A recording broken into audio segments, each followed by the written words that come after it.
This is not self-help. This is healing. Body, nervous system, wholeness.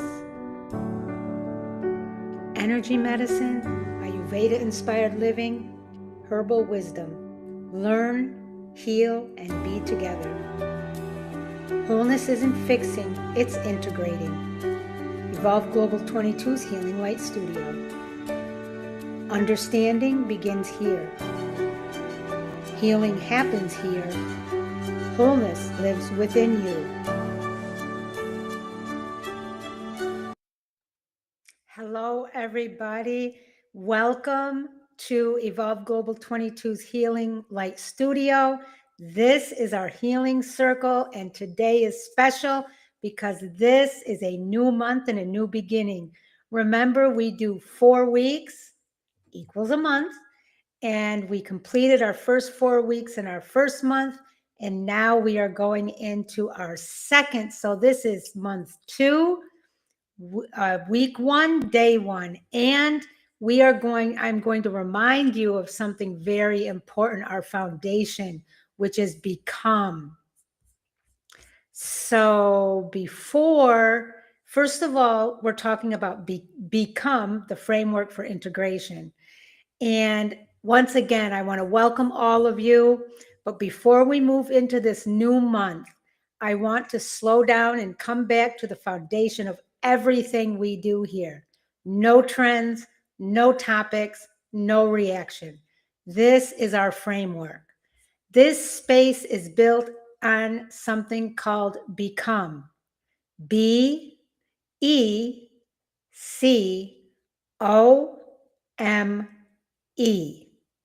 Healing is not self-improvement. Healing is integration. Healing is becoming whole. And we don't rush wholeness. We build capacity for it. Now, without structure, healing becomes reactive. 1 week trauma, the next week productivity, the next week relationships. There's no nervous system coherence, and that is a great challenge. The body does not learn through randomness. It learns through repetition. Become gives us a map, and the nervous system loves maps. Repetition builds safety. Safety builds trust, and trust builds openness. Remember, support before insight. Last month, we focused on B, the body, because if the body doesn't feel safe, nothing else integrates. Now that safety has been built, this month we move into E, emotions. So remember, B was for body, and we talked a lot about safety and regulation. E this month is for emotions, and we're going to talk about how information moves and why that's so important. C is about connection, which is next month. Healing happens relationally. O is about orientation, where returning to the present moment is crucial. M is for meaning. That's the story we attach. And E is for embodiment, living what we know. We move sequentially for a reason. But for this month, we're going to do a dive into E, emotions. Emotions, my friends, are information, not identity, not weakness, not moral failure. I am anxious versus I am experiencing anxiety is very different. When you say I am anxious, this collapses into identity. When you say I am experiencing anxiety, this allows movement. Emotions, my friends, are states. States move when they are safe to move. Last month, we built safety in the body. Now we allow emotional movement inside that safety. So why do so many women struggle with emotions? I will tell you why. Many of us have been taught, be nice, be calm, be agreeable, don't overreact, don't be dramatic. So emotions get suppressed, intellectualized, spiritualized, or explode later. Emotional suppression is not maturity, it is delayed physiology. Let's look at a real life example. A woman feels irritation with her partner. Instead of acknowledging it, she says, I shouldn't feel this way. She overrides it. 2 days later, she snaps. That wasn't irrationality, that was unprocessed emotions looking for an exit. Emotions that are not metabolized become symptoms. We are not labeling, we are understanding patterns. I also will add that unmetabolized emotions, when they become symptoms, over time become illness. Let's look at emotions through the lens of the power of 3. In energy medicine, emotions are energetic waves. When energy moves, we feel. When energy gets stuck, we tense. Anger is heat. Grief is heaviness. Fear is scattered movement. In energy medicine or energy healing, we don't shame energy, we guide it through breath, grounding, movement, and other various types of practices. From an Ayurvedic perspective, different constitutions, body constitutions, experience emotions differently. So remember, we all are dominant. Usually, we all have all 4 body types. Vata, or all 3 body types, Vata, Pitta, and Kapha. Most of us are dominant in one of those. Some of us are equal in 2, some of us are equal in all. But generally speaking, we all usually are dominant in one. So let's say, for example, let's talk about Vata, which the constitution in Vata is air and space. Emotions are experienced through fear, anxiety, and overwhelm by a Vata dominant person. Let's talk about a Pitta dominant person. Now, Pitta's constitution is fire and water. Emotions are experienced through irritability, frustration, and sharpness. Now, the third body constitution or body type, Kapha, which the constitution of Kapha is earth and water. Kapha dominant people experience emotions through withdrawal, heaviness, and stagnation. Ayurveda teaches emotions must be digested like food. Undigested emotions become residue. Residue sticks in places that eventually cause us trouble. Or one of those problems that it creates is illness, whether it be physical illness, emotional illness, mental illness, or spiritual illness.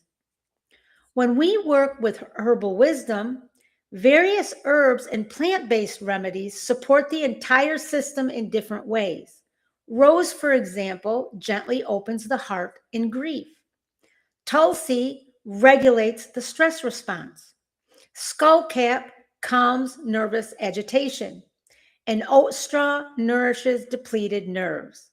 We support the body while processing emotion. You are not separating psychology from physiology. You are integrating. Now let's talk about emotional maturity versus emotional control. Emotional maturity is not never feeling angry, never crying, always staying calm. Emotional maturity is feeling fully, without collapsing into identity, without weaponizing emotion, without abandoning yourself. That, my friends, is integration. Let's do a somatic emotional practice. Stay with me for a few minutes more. and experience this. I want you to just take a deep breath in through the nose and out through the mouth. I want you to think for a minute and notice, and I want you to feel more than you think. Notice one emotion present right now. Not the biggest one, just the most available one. Where do you feel it? Think about temperature, pressure, and movement. Now exhale. You do not have to solve your emotion. You have to allow it. Let's do this one more time. Inhale. And as you inhale, notice one emotion present right now. Not the biggest one, but the most available one. Where do you feel it? Temperature, pressure, movement. Now a slow exhale. You do not have to solve your emotion. You have to allow it. Now, my friends, 5 reflection questions and journal questions. If you have not started journaling, please do. Start with one night a week, 10 minutes, or one day. Number 1, what emotion do I judge most quickly in myself? Number 2, do I collapse into emotional identity? Number 3, where did I learn certain emotions were bad? Number 4, what emotion feels hardest to tolerate? And number 5, what would it mean to metabolize emotion instead of suppressing it? Once again, I invite you to journal at least once a week for 10 minutes. Not perfectly, just consistently. Now, my friends, in closing, we are not building perfect women here. We are building regulated, emotionally intelligent, integrated women. And that takes structure. It takes repetition. It takes a safe space. The month we are inside is E, emotions. On YouTube, we explore together in our free healing circle. Inside Patreon, we go deeper. Inside Patreon, you receive weekly masterclasses, deep dives on the monthly letter. Excuse me, I'm sorry. It's been a long week and a long day. You receive weekly masterclasses that do deep dives into our free sessions here. You receive guided emotional integration practices, bi-weekly meditation or regulation sessions, monthly live healing sessions, ongoing personalized support for real-life application. This is not more content, my friends. It is deeper integration. It's a place for us to heal together. If you are ready to build capacity, not urgency, if you want steady, structured support instead of random inspiration, if you want a place where emotions are metabolized safely and intelligently, Patreon is where we build that. This space will always remain generous and accessible. But if you are ready to go deeper, I invite you to join us. The link is in the description and in the first comment. And whether you join or not, we are building something steady here. Peace, love, and light to you all, my friends. I love you all. I will see you inside the circle.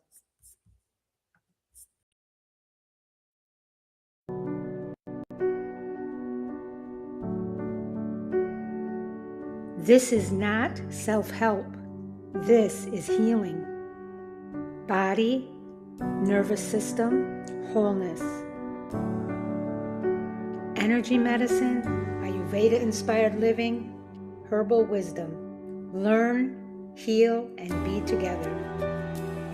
Wholeness isn't fixing, it's integrating. Evolve Global 22's Healing Light Studio. Understanding begins here. Healing happens here. Wholeness lives within you. Hello, everybody. Welcome to Evolve Global 22's Healing Light Studio and our healing circle for tonight. It is Tuesday, February 17th, 2026. And for anybody new to me tonight, I'm Dr. Debbie. And tonight, our healing circle continues with E in our Become, which is for emotions. Welcome back and welcome to anybody who's new.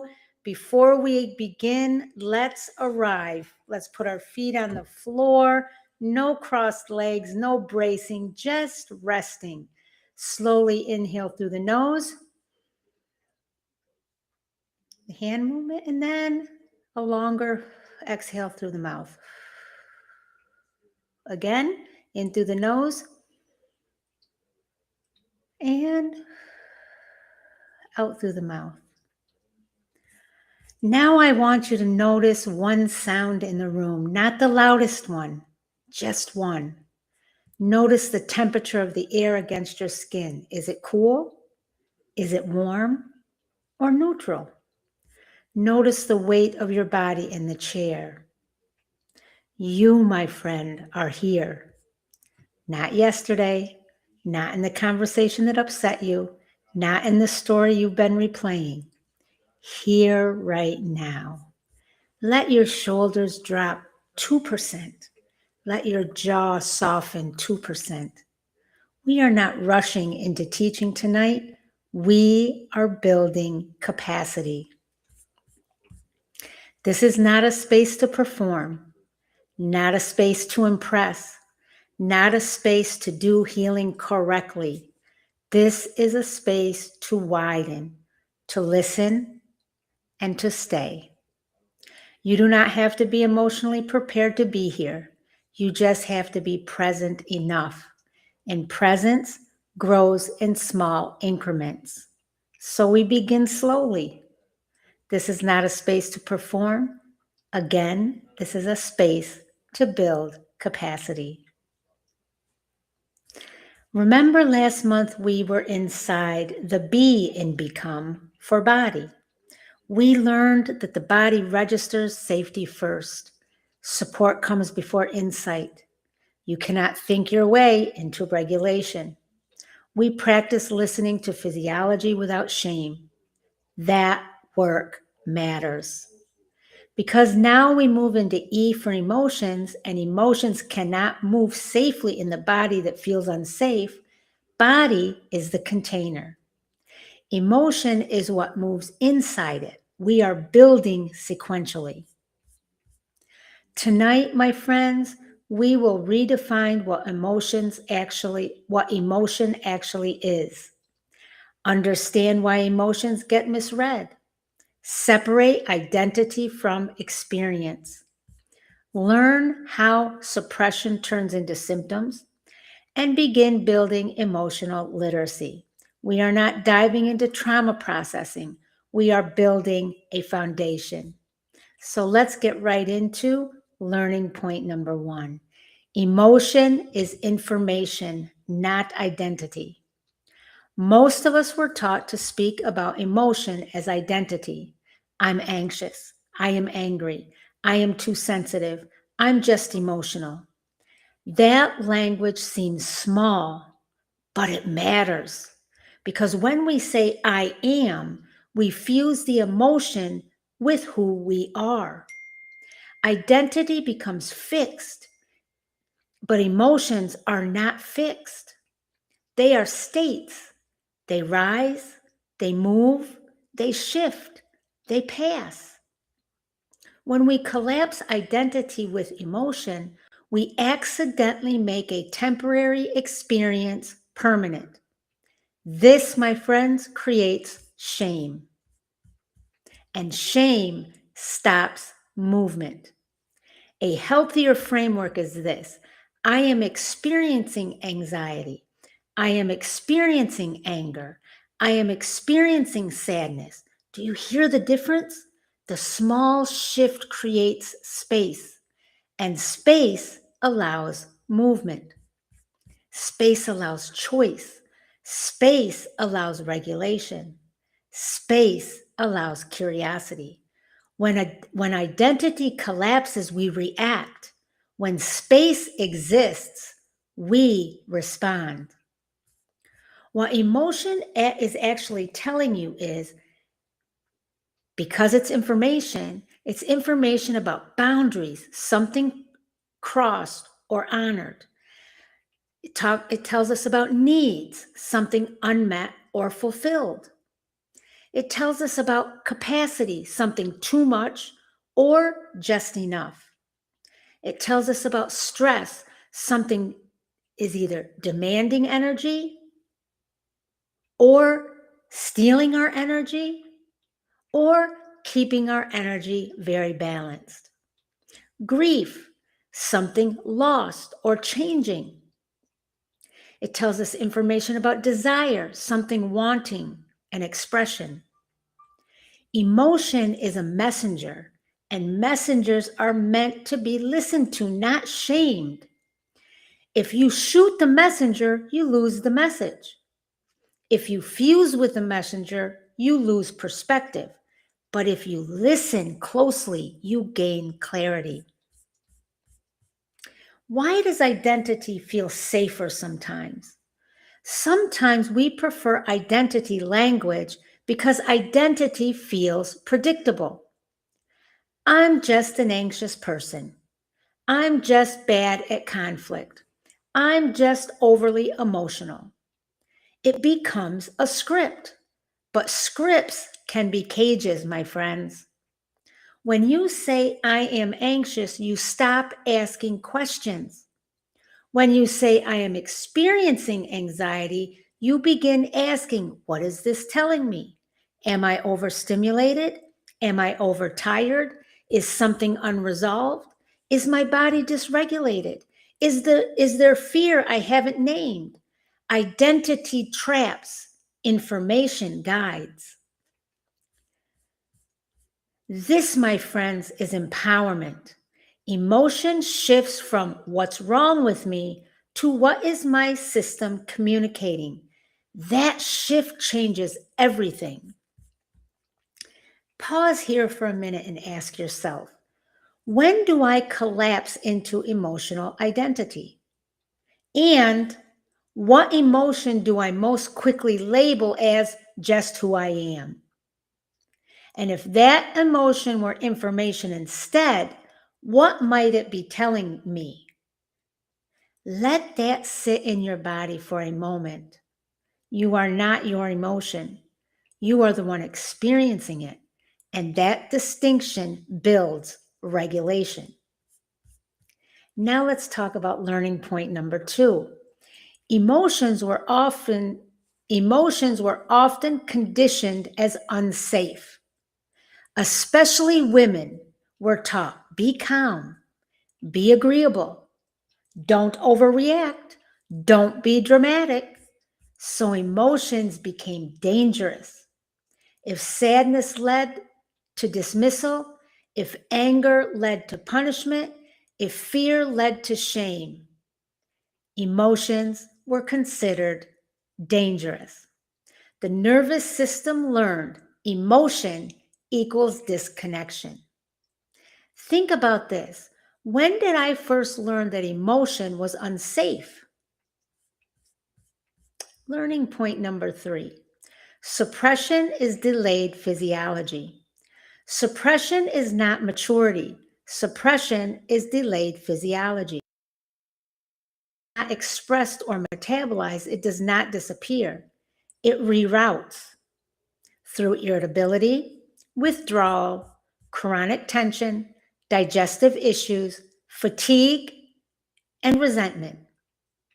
Think about this.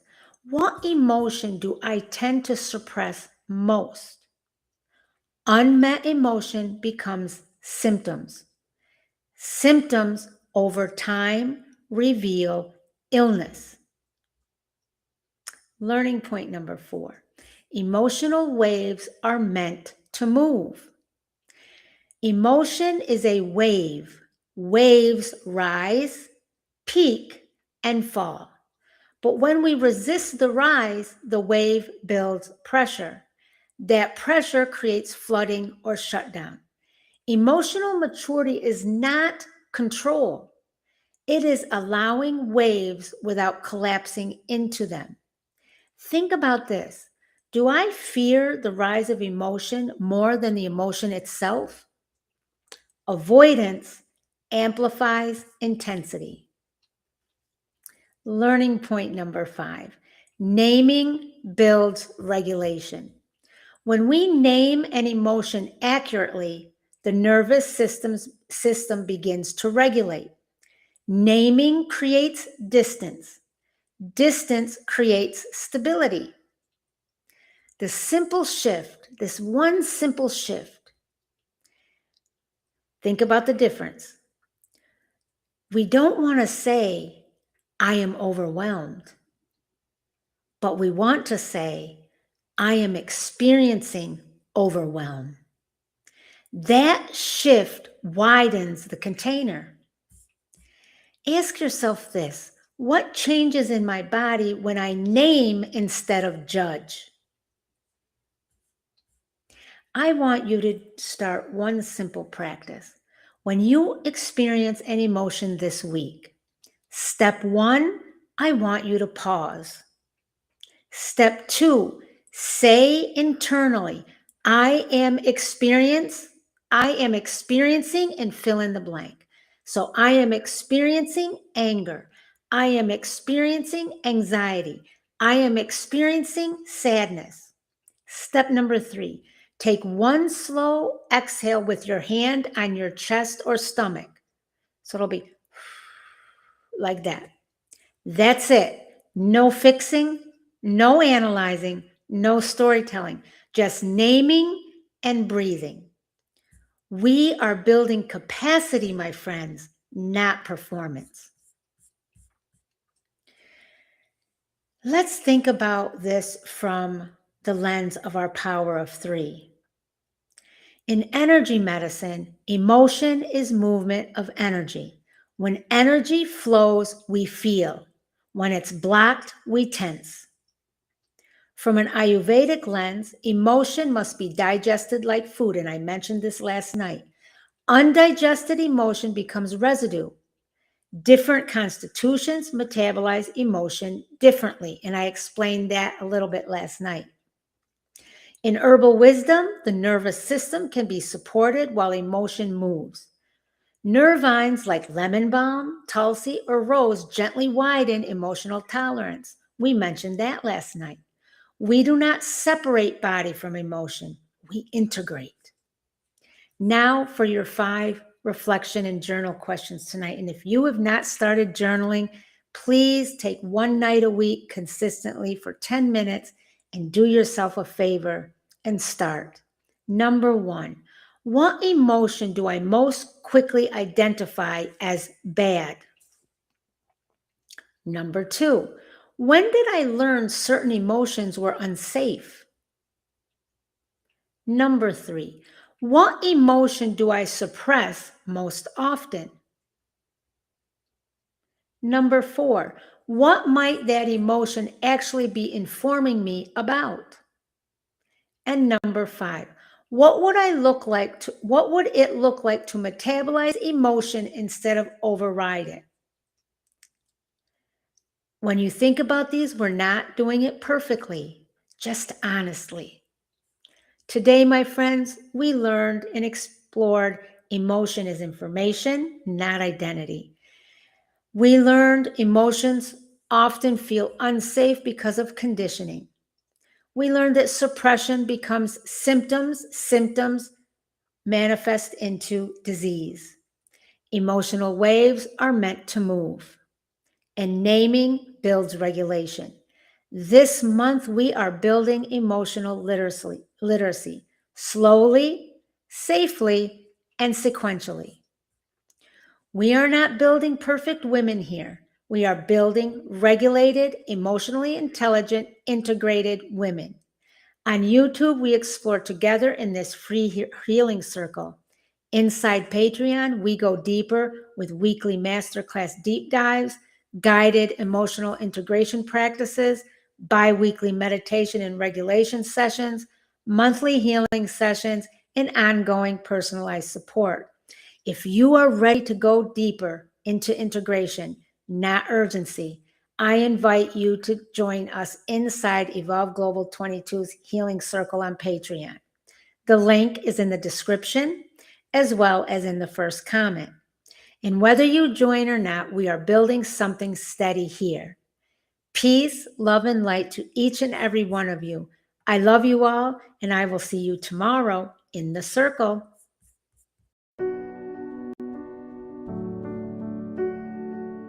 This is not self-help. This is healing. Body, nervous system, wholeness.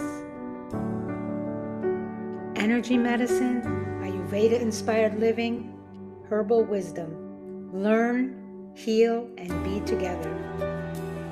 Wholeness isn't fixing, it's integrating. Evolve Global 22's Healing Light Studio. Understanding begins here. Healing happens here. Wholeness lives within you. Hello, everybody. Welcome back to Evolve Global 22's Healing Light Studio and our healing circle. I am so glad you're here tonight. This week, we've been inside E, emotions, and we're moving slowly on purpose. On Monday, we named a foundational truth. Emotion is information. On Tuesday, we explored why emotions feel unsafe, especially when they once cost us connection. And tonight, my friends, we take the next step together. We're talking about something many of us were never taught: how to stay with emotion without flooding and without suppressing. Because most of us learned two extremes: either collapse into emotion or shut it down. But there is a third option, and that's what we're building here. Not intensity, not emotional performance, not emotional control. Capacity. Capacity to feel without losing yourself. Capacity to stay without shutting down. Capacity to let emotion move without letting it define you. We are not rushing this. We are building something steady. And steadiness changes everything. Earlier this week, as I said, we began with a foundational shift. On day one, we talked about emotion as information, not identity, not weakness, not moral failure. Information about boundaries, information about needs, information about capacity. That reframed emotion from something to eliminate into something to understand. Then, on day two, we took it deeper. We explored emotions can feel unsafe, especially when at some point in our lives they cost us connection. If sadness led to dismissal, if anger led to punishment, if fear led to shame, the nervous system learned something. Emotion equals risk. So when emotion rises now, even if the present moment is safe, the body may brace. That's not immaturity, my friends. That's memory. So we have established two truths. Emotion is information, and emotion can feel unsafe. Now we ask a very important question. If emotion is information, and if emotion can feel unsafe, how do we stay with emotion without collapsing into it or without suppressing it?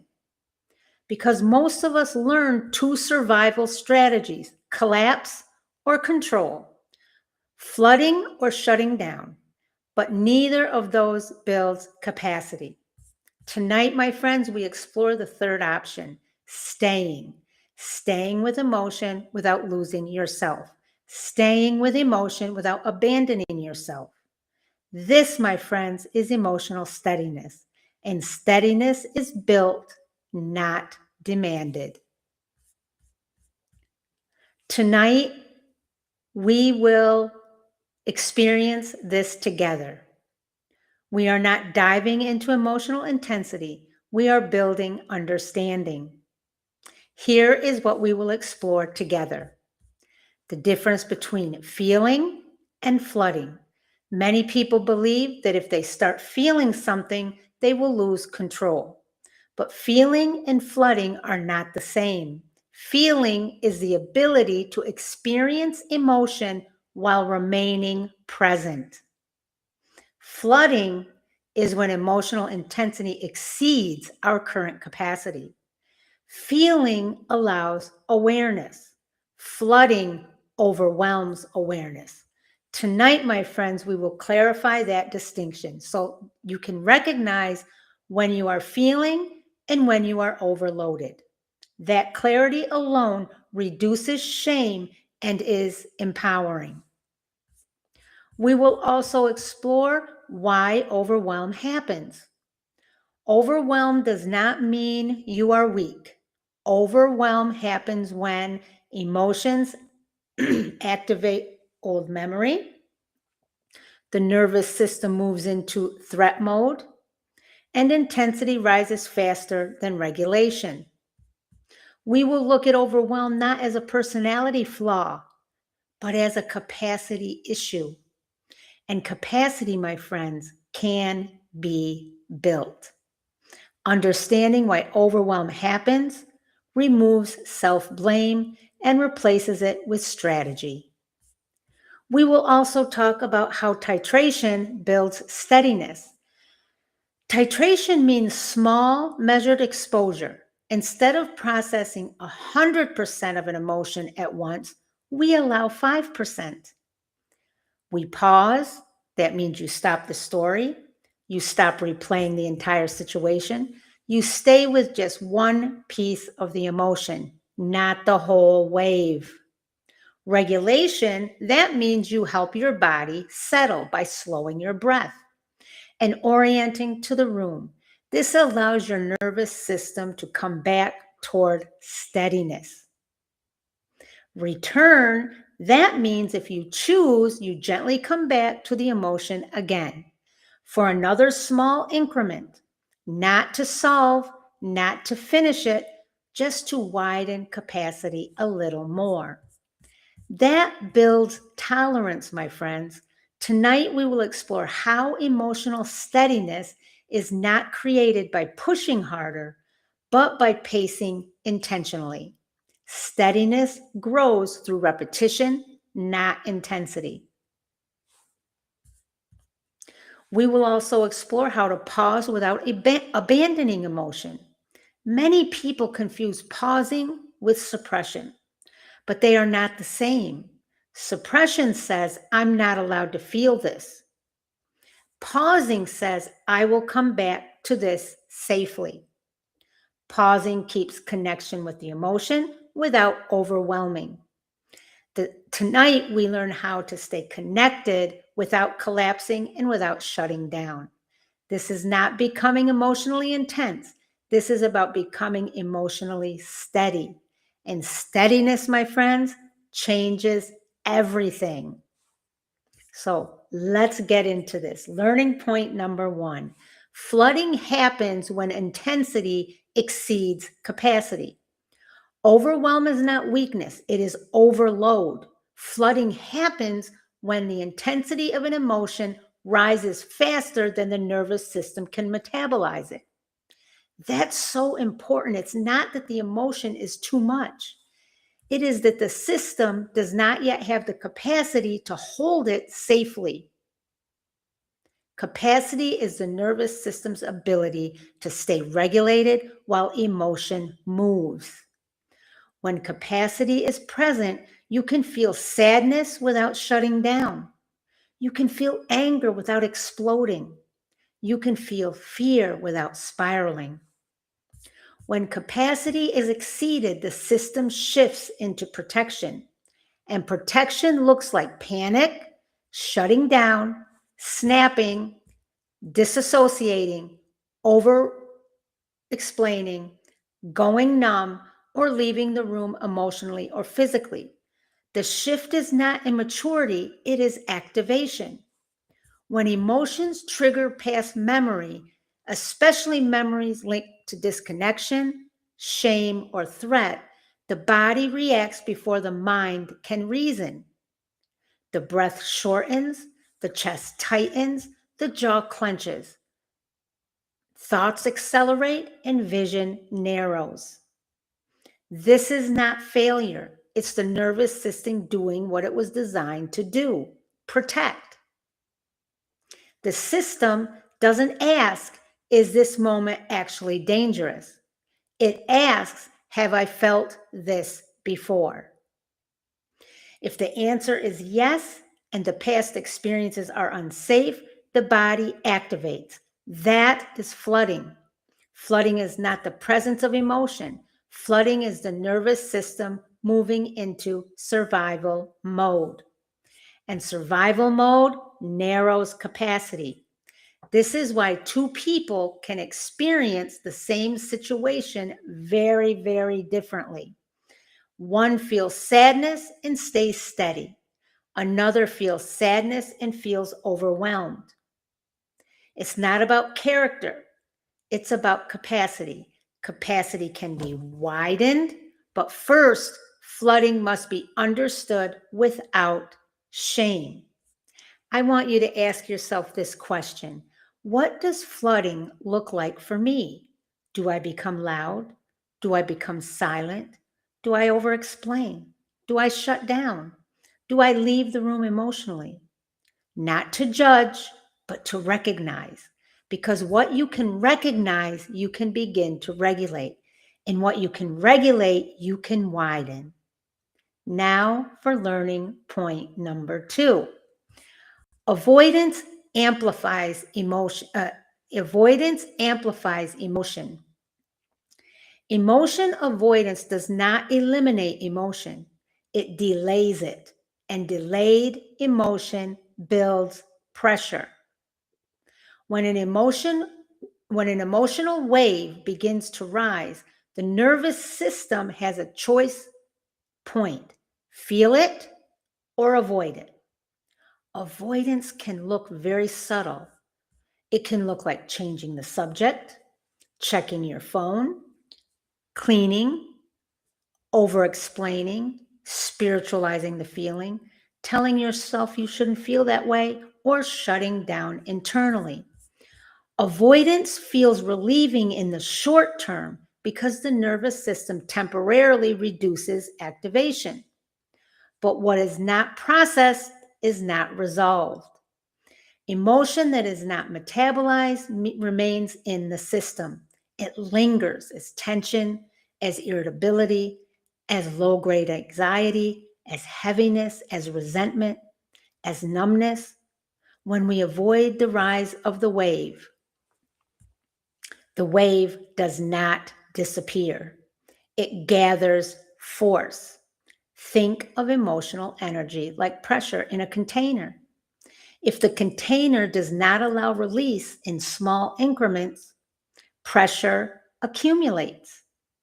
The next time something small happens, the reaction feels disproportionate, not because the moment is bigger, but because the pressure was already there.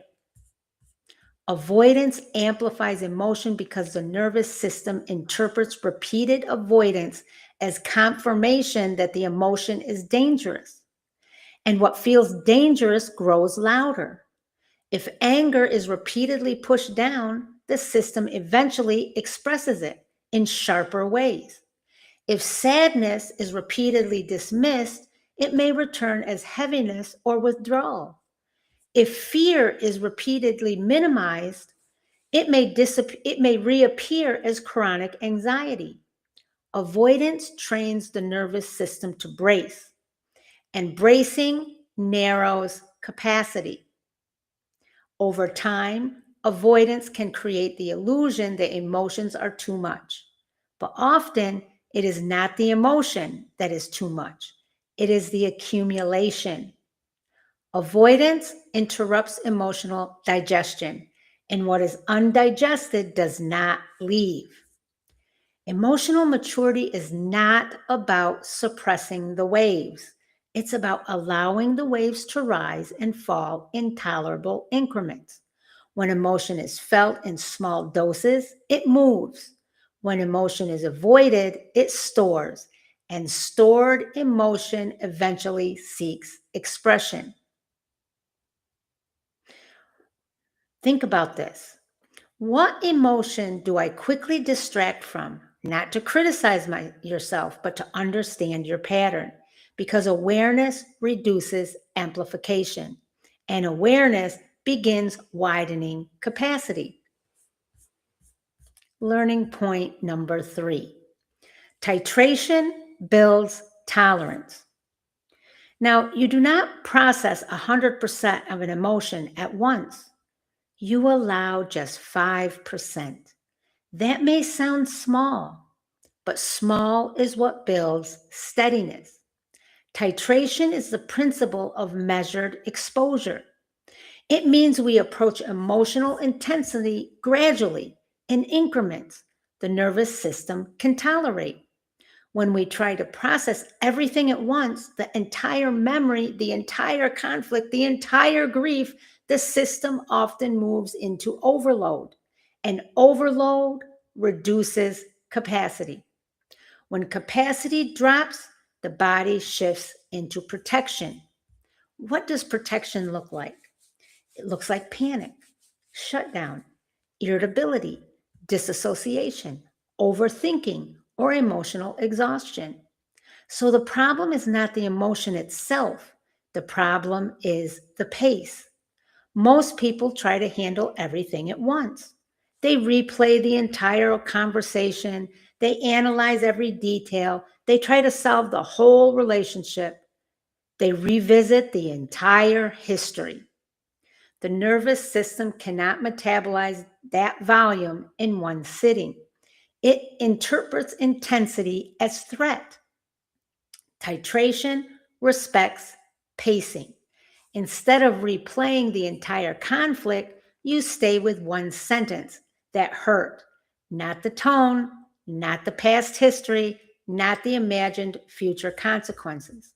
Just one sentence. You allow yourself to feel the impact of that single moment. Then you pause. You allow the system to regulate.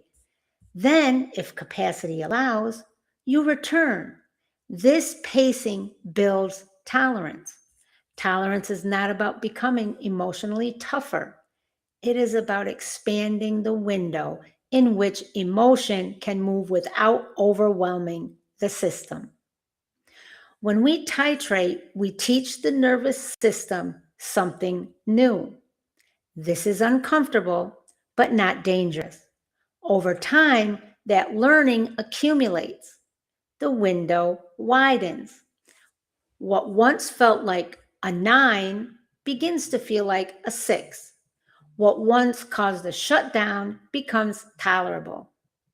This is how emotional steadiness is built, not by forcing intensity, not by avoiding intensity, but by pacing exposure. Titration prevents re-traumatization. It prevents flooding. It builds trust between you and your own system.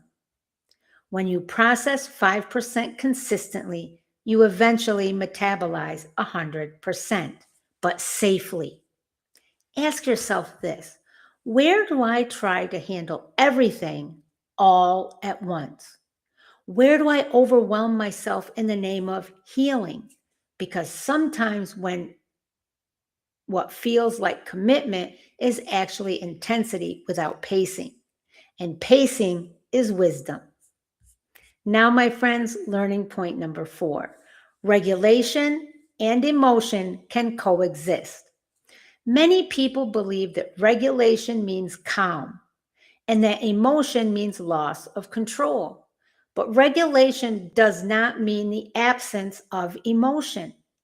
Regulation means the nervous system remains stable enough to experience emotion without shifting into survival mode.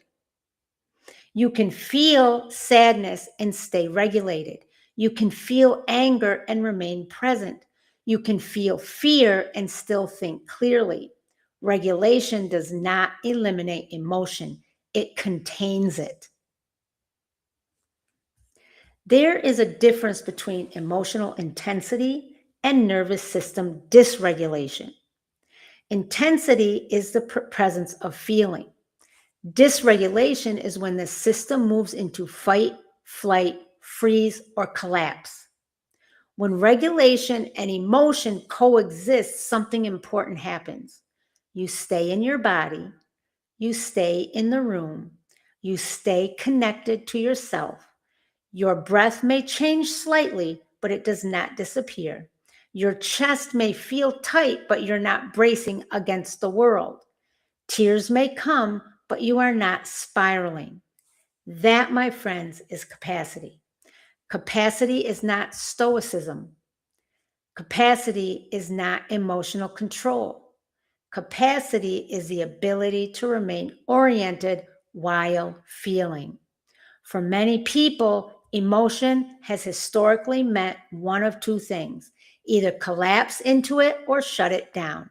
But there is a middle path: emotion with steadiness, emotion without losing yourself, emotion without abandoning yourself. This is what emotional maturity actually looks like. Not the absence of tears, but tears with steady breath. Not the absence of anger, but anger expressed without violence or self-erasure. Not the absence of fear, but fear acknowledged without panic taking over. When regulation and emotion coexist, the nervous system learns something new. I can feel this, and I am still safe. That learning rewires expectation. It widens the window of tolerance. It builds internal trust, and internal trust is what makes integration possible. Think about this. Have I ever experienced emotion without collapse? Even once. A moment where you felt deeply but stayed present. That moment matters because it provides capacity, and it means that capacity already exists. And what already exists can be expanded. So once again, the question is, have I ever experienced emotion without collapse? Learning point number 5. You are allowed to pause. Many people believe that once emotion begins, they must either fully process it immediately or push it away completely. But there is another option. You are allowed to pause. Pausing is not suppression. Suppression says this emotion is not acceptable. Well, or it says I shouldn't feel this, or I need to get rid of this. Pushing or pausing says this matters and I will return to it when I am steady. Suppression disconnects. Pausing maintains connection. Pausing is pacing. Pausing respects capacity. When emotions rise, especially in real time, conversation or conflict, the nervous system can accelerate quickly. Thoughts speed up, breath shortens, tone sharpens, defensiveness rises. Without pacing, that activation can move into flooding or shutdown. Pausing interrupts the escalation. It creates space between feeling and reaction, and that space is where regulation lives. Saying, I need a minute, instead of shutting down completely is an act of emotional maturity. It communicates, I am still here. I am not avoiding this. I am regulating so I can stay. Pausing does not mean walking away forever. It means slowing the nervous system so the emotion can be metabolized safely.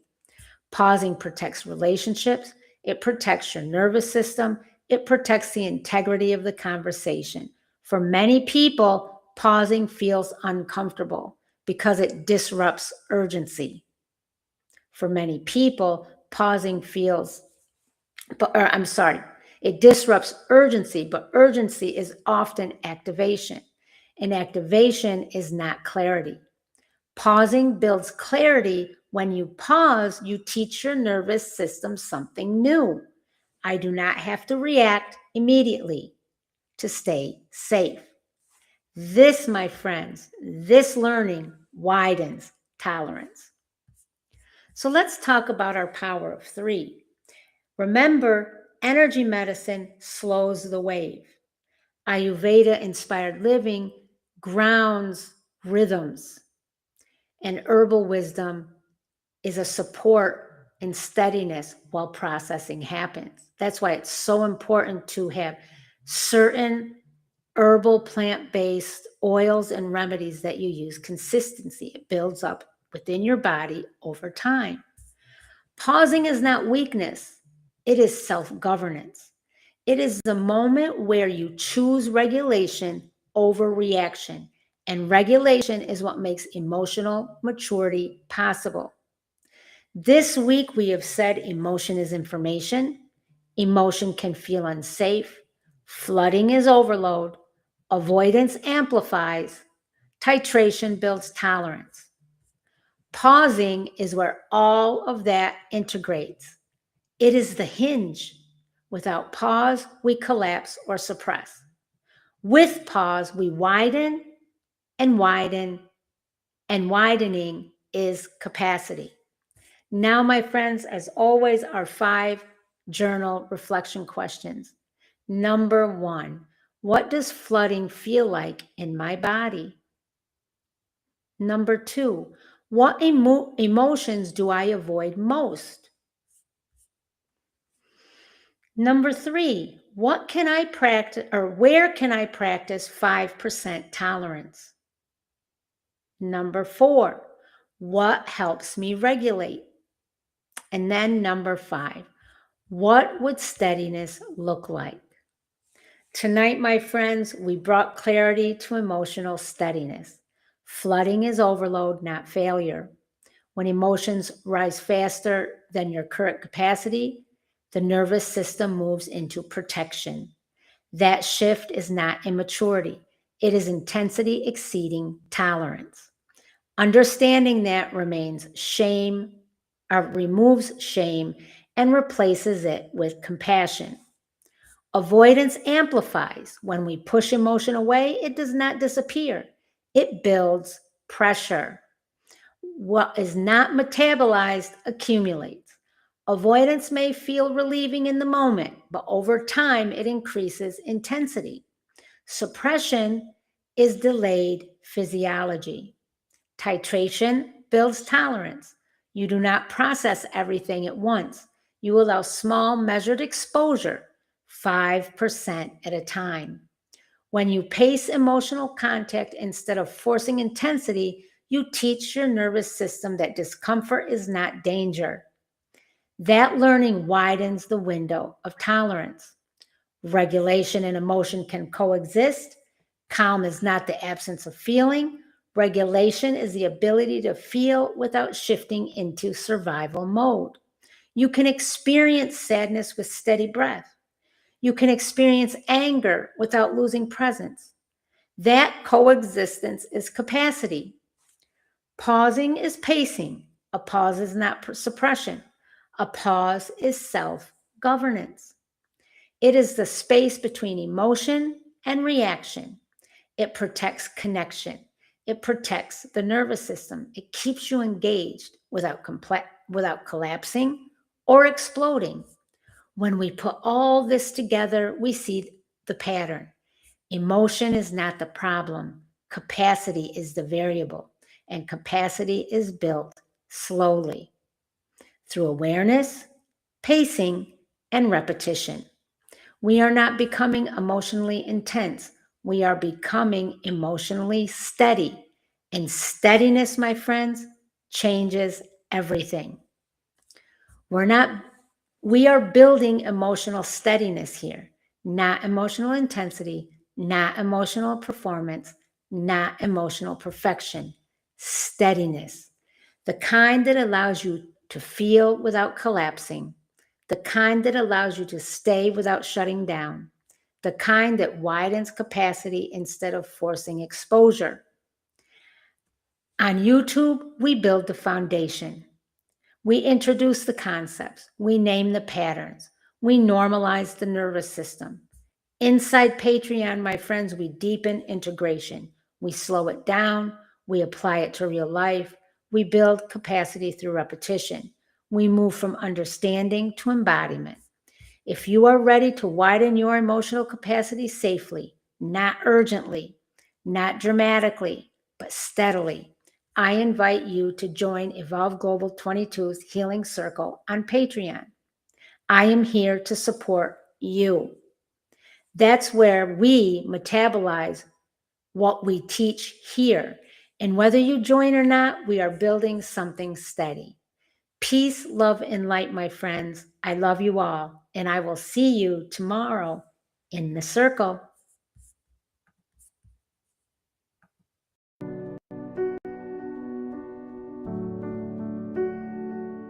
This is not self-help. This is healing. Body, nervous system, wholeness. Energy medicine, Ayurveda-Inspired living, herbal wisdom. Learn, heal, and be together. Wholeness isn't fixing, it's integrating. Evolve Global 22's Healing Light Studio. Understanding begins here. Healing happens here. Wholeness lives within you. Hello, everybody. It is Thursday, February 19th. Welcome to Evolve Global 22's Healing Light Studio, our healing circle. I hope you're having a wonderful week. Let's get into this tonight. Remember, this week we have been talking about emotions, and tonight we're talking about emotional maturity versus emotional avoidance. Again, welcome back to the healing circle. This week, we have been building emotional literacy slowly, not intensely, not for exposure. We are going for capacity. Tonight, we move into something many people misunderstand: the difference between emotional maturity and emotional avoidance, because they can both look similar on the outside, but internally, they are very, very different. Remember, on Monday, we talked about emotion is information. On Tuesday, we explored emotions can feel unsafe when they once cost us connection. And on Wednesday, we clarified flooding is overload. Titration builds tolerance, and regulation and emotion can coexist. Now we ask, if I can stay with emotion, how do I express it in a mature way instead of suppressing it or exploding with it? That, my friends, is tonight's work. So tonight we will distinguish clearly between suppression, explosion, and mature expression. We will explore why emotional control is not the same as emotional maturity. And we will examine how boundaries, regulation, and pacing create emotional integrity. Let's get right into this with learning point number 1. Emotional control is not maturity. Many people confuse emotional control with maturity. Control looks calm. Control looks composed. Control looks put together. But control can be rigid. Control can be fear-based. Control can be self-silencing. Maturity is the integration of emotion. Control says, I will not let anyone see this. Maturity says, I can feel this without losing myself. Think about this, my friends. Where have I equated calmness with health? Learning point number 2. Suppression delays physiology. Suppression feels responsible in the moment. I'll deal with it later. It's not a big deal. I shouldn't feel this way. But suppressed emotion does not disappear. It moves into the body, into tension, irritability, distance, and fatigue. Suppression delays physiology. What you do not metabolize now, your body will process later. Ask yourself this: what emotion do I habitually minimize? Learning point number 3: expression requires regulation. Explosion is not honesty. Explosion is dysregulation. Honest expression requires steadiness. You can say, I felt hurt when that happened. You can say, I felt hurt. I'm sorry. Long day. Explosion is dysregulation, and honest expression requires steadiness. You can say, I felt hurt when that happened, without attacking, without shaming, and without collapsing. Expression requires awareness, regulation, clarity, and timing. If the nervous system is activated, expression becomes reaction. Regulation creates space for articulation. Ask yourself this: do I express emotion from regulation or from activation? Learning point number 4: boundaries clarify emotion. Emotion often signals a boundary. Anger may signal violation. Sadness may signal loss. Resentment may signal overextension. When boundaries are unclear, emotion becomes chronic. When boundaries are clarified, emotion becomes directional. Boundaries are not aggression, they are clarity. Think about this. Ask yourself, is there an emotion in my life now asking for a boundary? Learning point number 5: mature emotion builds connection. Let me say that one again. Mature emotion builds connection, my friends. Avoidance disconnects. Explosion disconnects. Mature expression builds trust. When you say, I felt overwhelmed, I felt hurt, I need a moment, you remain connected to yourself and others. Mature emotion does not demand, it communicates. It does not attack, it reveals. It does not collapse, it stays. Ask yourself this: where could mature expression strengthen connection this week? Now let's talk about how this looks through the lens of the power of 3. In energy medicine, emotion suppressed contracts energy. Mature expression allows energy to move without fragmentation. In Ayurveda, emotion must be digested. Undigested emotion creates internal residue. Balanced expression supports equilibrium. And in herbal wisdom, gentle nervous system support from various herbal medicines or herbal remedies widens steadiness so expression can remain regulated. We integrate body, energy, and psyche. Now for your 5 reflection journal questions tonight. Number 1, where do I confuse control with maturity? Number 2, what emotion do I suppress most often? Number 3, when I express emotion, do I tend toward explosion or shutdown? Number 4, what boundary might be current emotion by signaling? Number 5, what would mature expressions sound like in my life right now? Journal for just 5 minutes, one day a week to start. Not perfectly, but honestly. Tonight, we clarified emotional control is not maturity.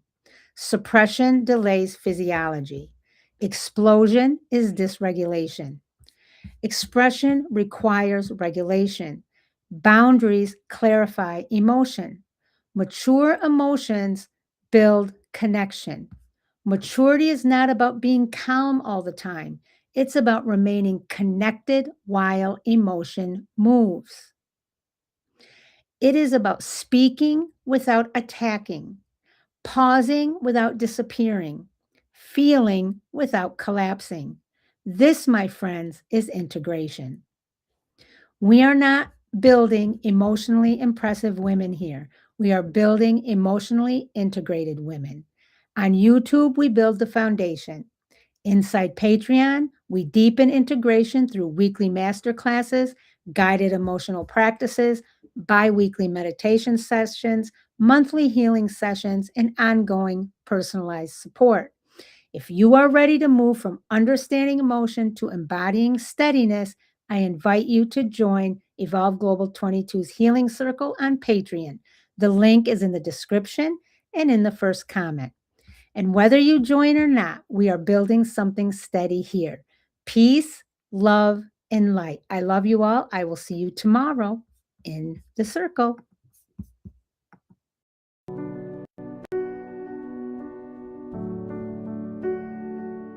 This is not self-help. This is healing. Body, nervous system, wholeness. Energy medicine, Ayurveda-inspired living, herbal wisdom. Learn, heal, and be together. Wholeness isn't fixing, it's integrating. Evolve Global 22's Healing Light Studio. Understanding begins here.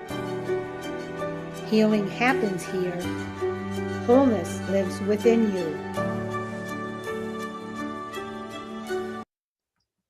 Hello, everybody. Welcome to Evolve Global 22's Healing Light Studio, our healing circle. It is Friday, February 20th. This is the end of the first week in month 2, where we have been focusing on the E in Become. The E is for emotions. Once again, welcome back to the Healing Circle. Tonight, we close week 1 inside E, emotions. We've been building emotional literacy slowly, not dramatically. We talked about emotion as information. We've talked about why emotion can feel unsafe. We've talked about staying with emotion without flooding. We've clarified emotional maturity versus avoidance. And tonight, my friends, we bring it home. What does it look like to use emotion in a way that creates repair? Because healing is not just internal. Healing shows up in relationships, relationships with ourselves, others, the universe as a whole, and most importantly, the one creator of all that is.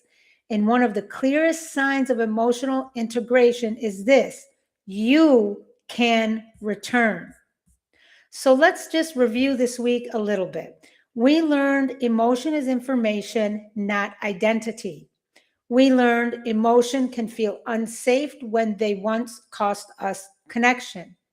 Flooding is overload, not failure. Avoidance amplifies emotion. Capacity is built through pacing, and mature expression requires regulation and boundaries. Now we take the next step, because even with all the insight in the world, relationships don't change from insight alone. They change when we practice. When we practice expression, repair, return, willingness, emotional truth spoken gently. Tonight is about integration, not just knowing, but actually living it. You will experience in this healing circle why emotional safety is the foundation of repair, why repair is a skill, not a personality trait, why imperfect return is often more healing than silence, how willingness builds safety over time, how expression strengthens emotional capacity and connection. We are not aiming to perfect communication. We are building the ability to return. So let's get right into this, my friends. Learning point number 1. Emotion does not require perfection to express. Many people avoid expression because they think they must express perfectly. They wait until they are calm enough, clear enough, articulate enough, untriggered enough. But healing does not require perfect language. It requires honest presence.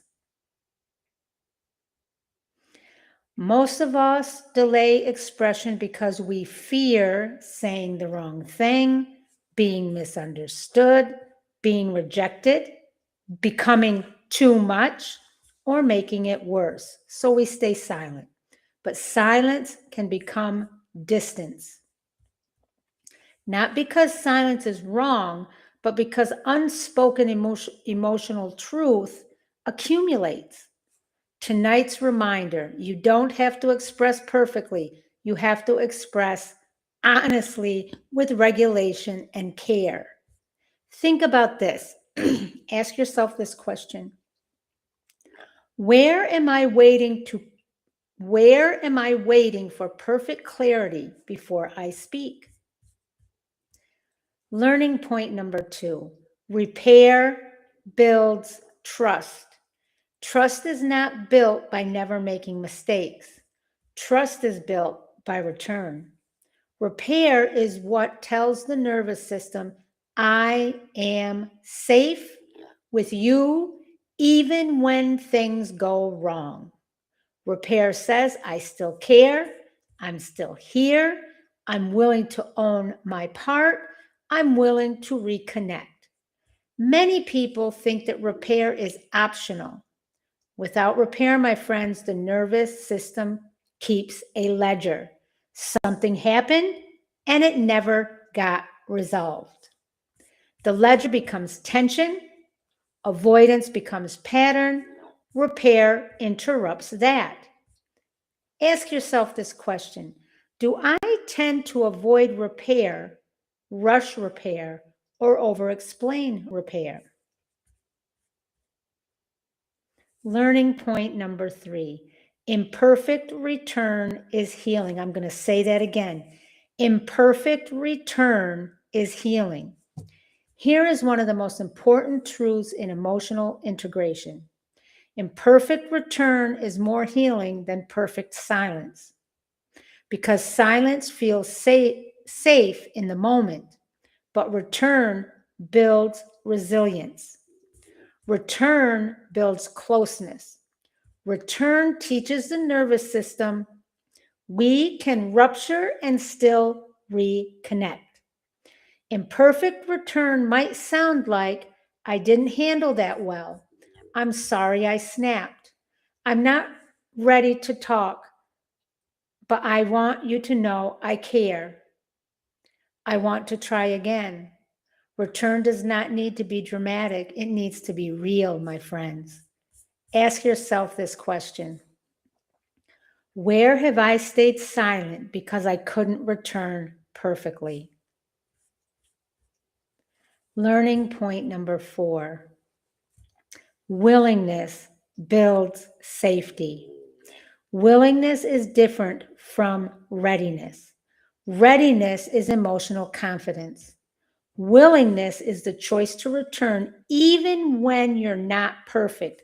Willingness says, I may be uncomfortable, but I am not leaving.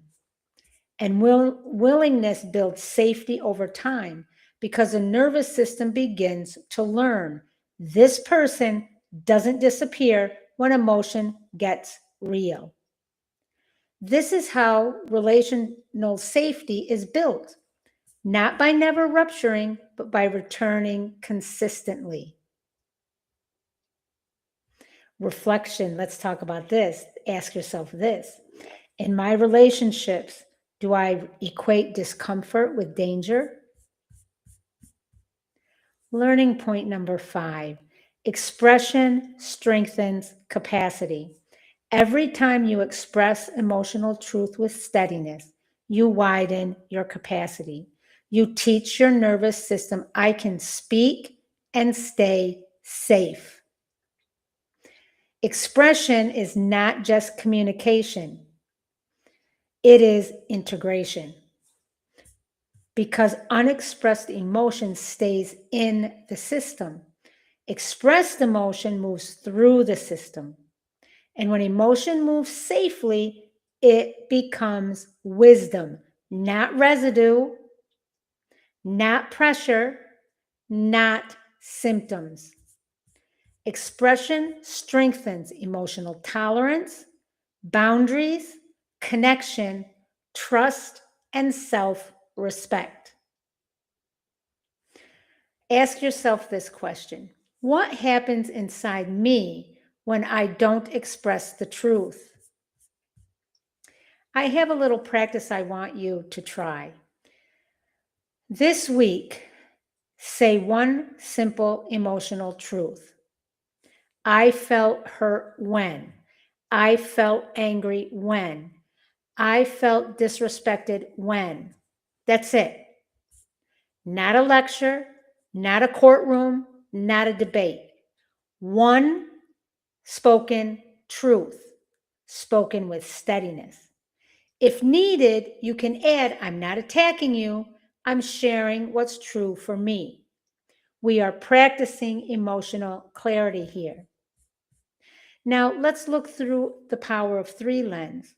In energy medicine, energy alignment in communication is critical to healing. When we speak emotional truth, energy aligns. When we suppress, energy fragments. Repair brings coherence back into the relational field. In Ayurveda-inspired living, steadiness and timing are important concepts. Ayurveda teaches pacing and digestion. Expression is a form of mental and emotional digestion. Timing matters, steadiness matters, and rhythm supports repair. In herbal wisdom, the nervous system requires support. Repair requires regulation. Regulation is supported physically. Gentle nerve vines like lemon balm, tulsi, oat straw, chamomile can support steadiness so return is possible. We integrate the emotional, energetic, and physical through the power of three. Now, my friends, it is time for our 5 reflection journal questions. If you have not started journaling, please do 1 day a week at least, consistently for 10 minutes. Question 1, ask yourself this: where do I avoid repair and why? Number 2, what emotional truth is currently unspoken in me? Number 3, what does safe expression look like for me? Number 4, where can I practice imperfect return this week? And number 5, what relationship needs emotional clarity, even in a small way? Remember, when you journal, it's not perfectly, it's just honestly. Tonight, my friends, we learned emotion does not require perfection to express. We learned repair builds trust because return builds safety. We learned imperfect return is healing. Silence often extends rupture. We learned willingness builds safety over time, even without readiness. And we learned expression strengthens capacity and deepens connection. This, my friends, is integration, not perfect behavior. It's the ability to return. We are building emotional steadiness here, not just insight. We are looking for and informing integration. On YouTube, we build the foundation. Inside Patreon, we deepen integration with weekly masterclasses, guided emotional practices, bi-weekly meditation sessions, monthly healing sessions, ongoing personalized support. If you are ready to build the skill of repair and return slowly, safely, and consistently, I invite you to join us inside Evolve Global 22's Healing Circle on Patreon. The link is in the description and in the first comment. And whether you join or not, we are building something steady here. Peace, love, and light, my friends. I love every single one of you. I wish you the best, most blessed, safest, joyous weekend ahead. I love you all.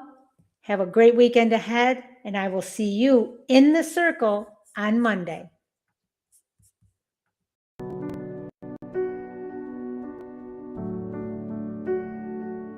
This is not self-help. This is healing. Body, nervous system, wholeness. Energy medicine, Ayurveda-Inspired living, herbal wisdom. Learn, heal, and be together. Wholeness isn't fixing, it's integrating. Evolve Global 22's Healing Light Studio. Understanding begins here. Healing happens here. Wholeness lives within you. Hello, everybody. Welcome to Monday, a new week, a new beginning. It is February 23rd. This is month 2, week 2 already. And tonight we are talking about, is this emotion mine or is it absorbed? Welcome back, my friends, to the Healing Circle. This is Evolve Global 22's Healing Light Studio. And here we are. Remember, in month 2, we are focusing on the E in Become for emotions. Last week, we built emotional literacy. We clarified that emotion is information, not identity. We learned that emotion can feel unsafe when they once cost us connection. We named flooding as overload, not failure. We talked about avoidance amplifying pressure. And we explored emotional maturity, repair, and integration. So we are not beginners anymore, my friends. We are building structure. This week, we move into differentiation because emotional maturity is not only about feeling well. It is about knowing what belongs to you. Tonight, we ask the question that will change how you move through relationships with the creator of all that is, with yourself, with the universe as a whole, and with others. We will talk about and move through what are you feeling and whose is it? The question alone builds emotional leadership. So let's get started. Learning point number 1. Emotional absorption is real, my friends. Some of you feel other people's emotions instantly. You walk into a room and feel tension before anyone speaks. Your partner is anxious and suddenly your body tightens. Your child is upset and your chest feels heavy. You are slightly stressed out because you have not been able to achieve something and you feel like you have a 50-pound weight on your shoulders. This is not weakness. It may be empathy. It may be sensitivity. It may be trauma-trained scanning, meaning you learn to track moods to stay safe. But here is what matters. If you absorb what is not yours, your nervous system carries weight. It was never meant to carry. Absorption feels noble in the moment, but over time, it creates confusion. Because if you cannot distinguish between your emotional field and someone else's, you lose your clarity.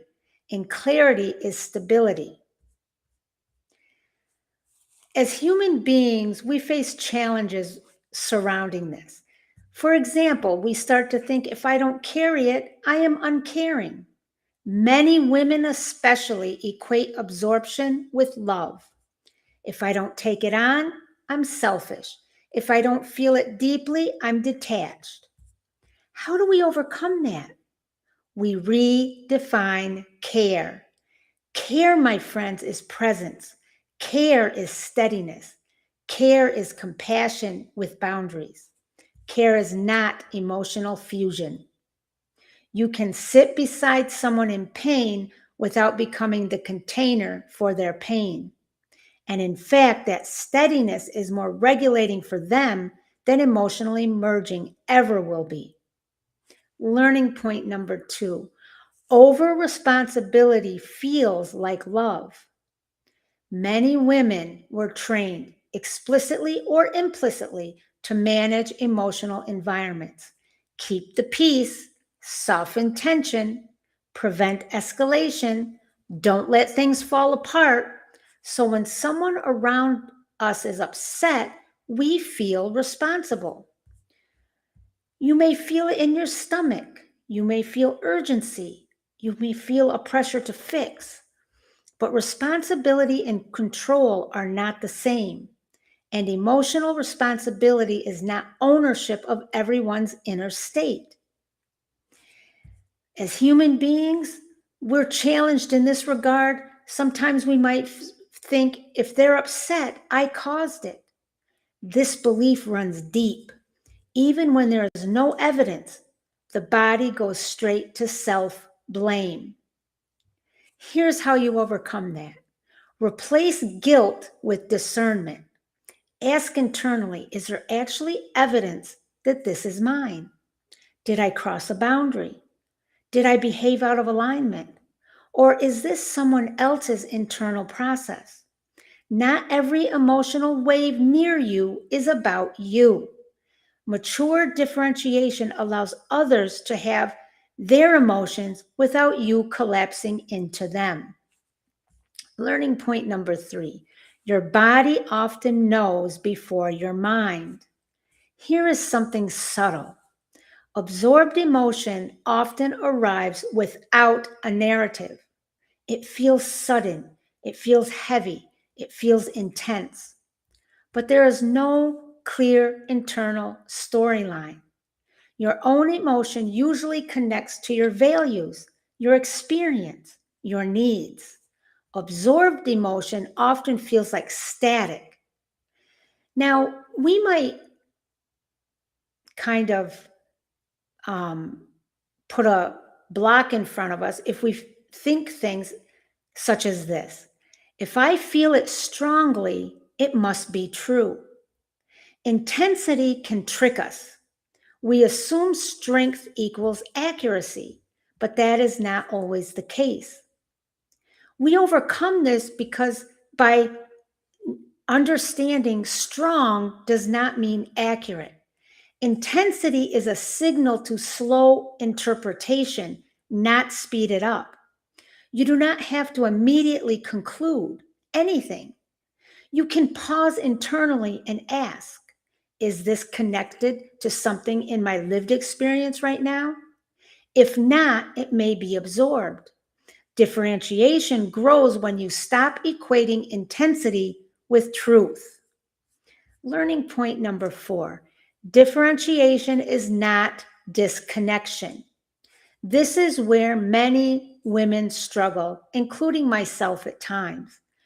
They believe, or we believe, boundaries equal distance. We believe separation equals rejection.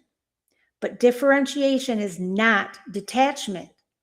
It is connection with self intact.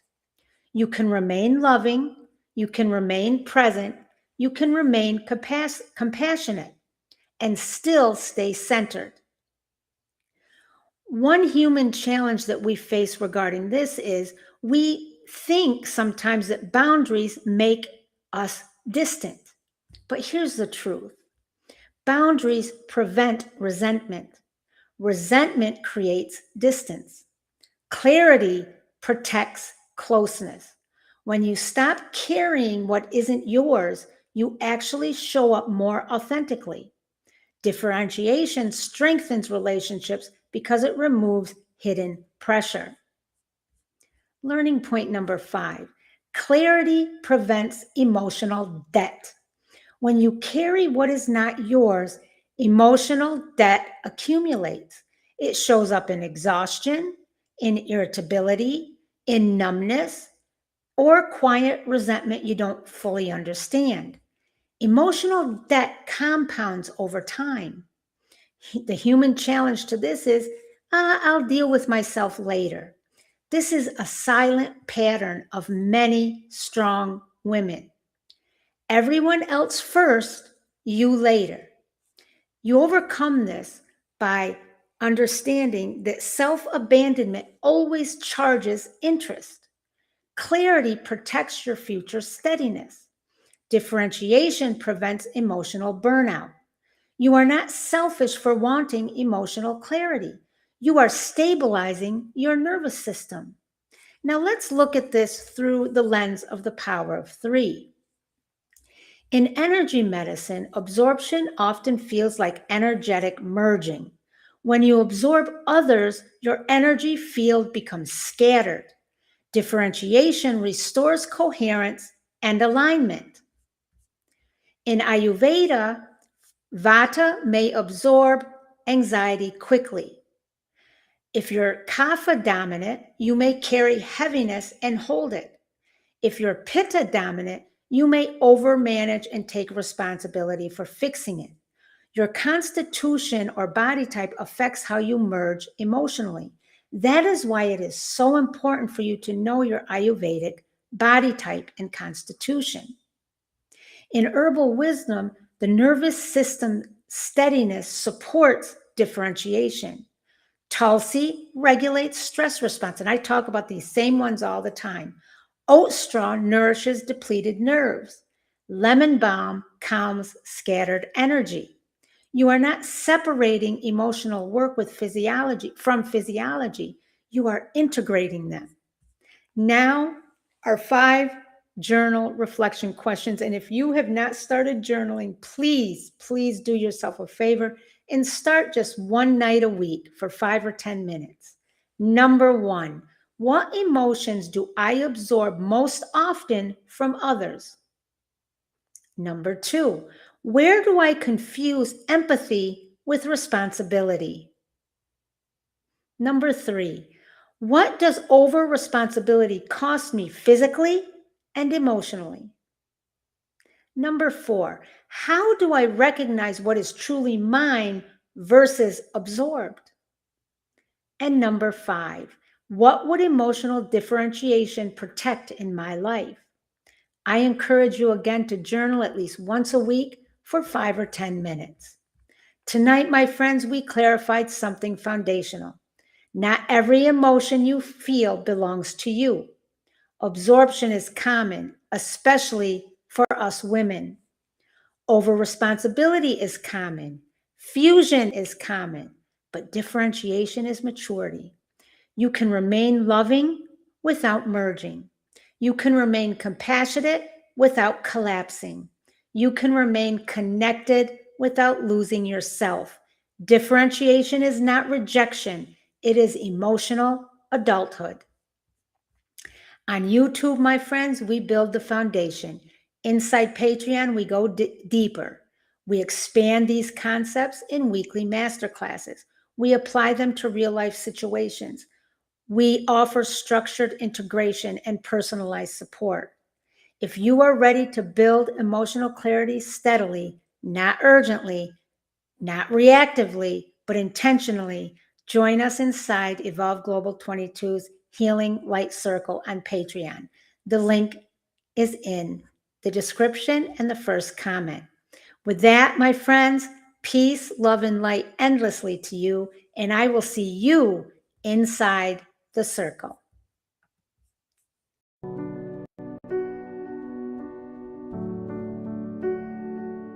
This is not self-help.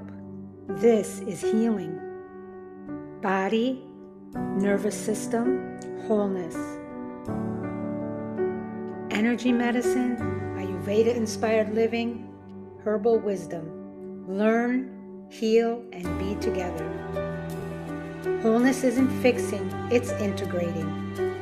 Evolve Global 22's Healing Light Studio. Understanding begins here. Healing happens here. Wholeness lives within you. Hello, everybody. Welcome back to Evolve Global 22's Healing Light Studio and our Healing Circle. It is Tuesday, February 24th. Welcome, welcome, welcome. Yesterday, we asked an important question. Is the emotion mine or is it absorbed? We began separating emotional ownership from emotional pickup. Tonight, we go further, my friends. Because once you begin differentiating what belongs to you, the next layer appears, the difference between empathy and enmeshment. Empathy is connection with boundaries. Enmeshment is connection without self. They can feel very similar, but they produce very different outcomes. Empathy builds strength. Enmeshment builds exhaustion. Tonight, my friends, we clarify the difference. As always, learning point number one. Empathy has borders. Empathy means I understand you, I feel with you, and I can see your experience. Enmeshment means I become responsible for your experience, I merge with your internal state, and I lose my emotional center. Empathy says I care, enmeshment says I will carry, and carrying eventually collapses you. The human challenge here is that boundaries feel cold to us. Many women in particular equate boundaries with detachment, with indifference, with rejection. We overcome this because we overcome this by shifting our thought pattern to allow or to understand that boundaries allow empathy to last. Without boundaries, compassion burns out. Without differentiation, you resent the very people you love. Empathy without borders becomes depletion. Empathy with borders becomes sustainable connection. Once we make that shift in our thinking, then everything changes because our perspective changed. Learning point number two. Enmeshment creates identity blur. When you are emotionally fused, you lose clarity. You stop asking, what do I need? What do I want? What do I feel? Instead, you ask, what do they need? What do they feel? And how do I keep this stable? Over time, your internal compass weakens. You become reactive to others instead of anchored in yourself. So, how do we overcome the challenge of, I don't know what I feel anymore? This is first very common. When you've prioritized emotional harmony over internal truth, identity blurs. Choose clarity over harmony. Harmony built on confusion is fragile. Clarity may create temporary discomfort, but it builds long-term stability. Confusion is not kindness. Self-erasure is not maturity. Learning point number three, my friends. Fusion often begins in childhood. Many things often begin in childhood. But tonight we're talking about fusion in our emotions. Many patterns of enmeshment began early. If safety depended on reading moods, if approval depended on compliance, if conflict meant danger, you learned to merge. You learned to track, you learned to soften, and you learned to absorb. This was survival, and survival strategies deserve it's been a long day, and survival strategies deserve compassion. Now, something that we often feel in this area is guilt for changing patterns. We feel guilty when we change a pattern that we have learned and been acting upon from childhood, because it just becomes part of us, right? So guilt is something that is a big obstacle. You may feel disloyal for growing. You may feel selfish for stepping back. Honor your survival strategy. That's the first step in overcoming guilt. It kept you safe, so honor it. And then gently choose adulthood over survival. You are no longer required to manage emotional environments to belong. Learning point number 4, love does not require self-erasure. Let me say this one again. Love does not require self-erasure. This is where emotional maturity deepens. You can love deeply without dissolving. You can be compassionate without collapsing. You can remain connected while staying separate. Self-erasure is not love. It is a fear disguised as devotion. One challenge that we all face in this realm is fear of rejection. If I stop merging, will they pull away? You overcome this discomfort by recognizing that it's not abandonment. Some people may resist your boundaries, but secure relationships adjust. Unhealthy ones demand self-erasure. So recognize that discomfort is not abandonment. It's something that is normal when we're trying to change something. Your differentiation reveals relational health. Learning point number 5, 2 separate selves create a healthy repair. Let me say that again. 2 separate selves create healthy repair. Repair requires 2 differentiated people.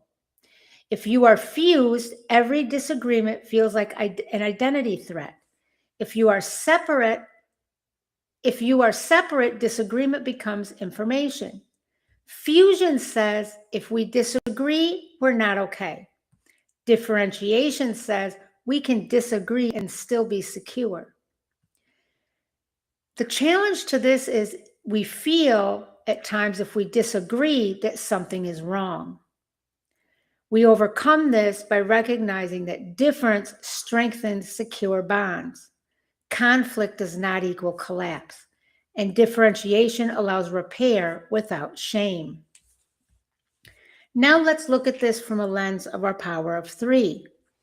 In energy medicine, enmeshment feels like energetic merging. Your field becomes entangled. Differentiation restores coherence and alignment. From an Ayurveda lens, Vata, a person dominant in the Vata dosha or body type, may overmerge through anxiety. A Kapha dominant body type may hold and carry others' heaviness. A Pitta dominant person or body type may overfunction and try to control the emotional environment. Your constitution influences how you fuse. Now let's look at herbal wisdom. The steady nervous systems tolerate difference better. Nervines and adaptogens support emotional steadiness during relational tension. Again, we are not integrating physiology with psychology. Again, we are integrating physiology with psychology. Now for our journal questions. And if you have not started journaling, please do so once a week for 5 or 10 minutes. Journal reflection questions, here we go. Number 1, where do I confuse closeness with fusion? Number 2, what do I feel emotionally responsible for? Number 3, what do I fear would happen if I created boundaries? Number 4, when do I lose clarity about my own needs? Number 5, what would separate but connected look like in my relationships? In summary tonight, my friends, we clarified a powerful truth. Empathy and enmeshment are not the same. Empathy keeps self intact. Enmeshment dissolves the self. Boundaries do not destroy connection, they protect it. Differentiation strengthens love. Fusion weakens identity. Emotional adulthood requires two whole people, not one collapsed into the other. On YouTube, we build the foundation, my friends. Inside Patreon, we deepen integration. Inside Patreon, we expand these concepts in weekly masterclasses. We apply them to real relationships, offer structured support, help you build emotional leadership steadily. If you are ready to build differentiation safely and intelligently, join Evolve Global 22's Healing Circle. The link is in the description as well as the first comment. As always, peace, love, and light to each of you. I appreciate you being here. I love you all. I will see you inside the circle.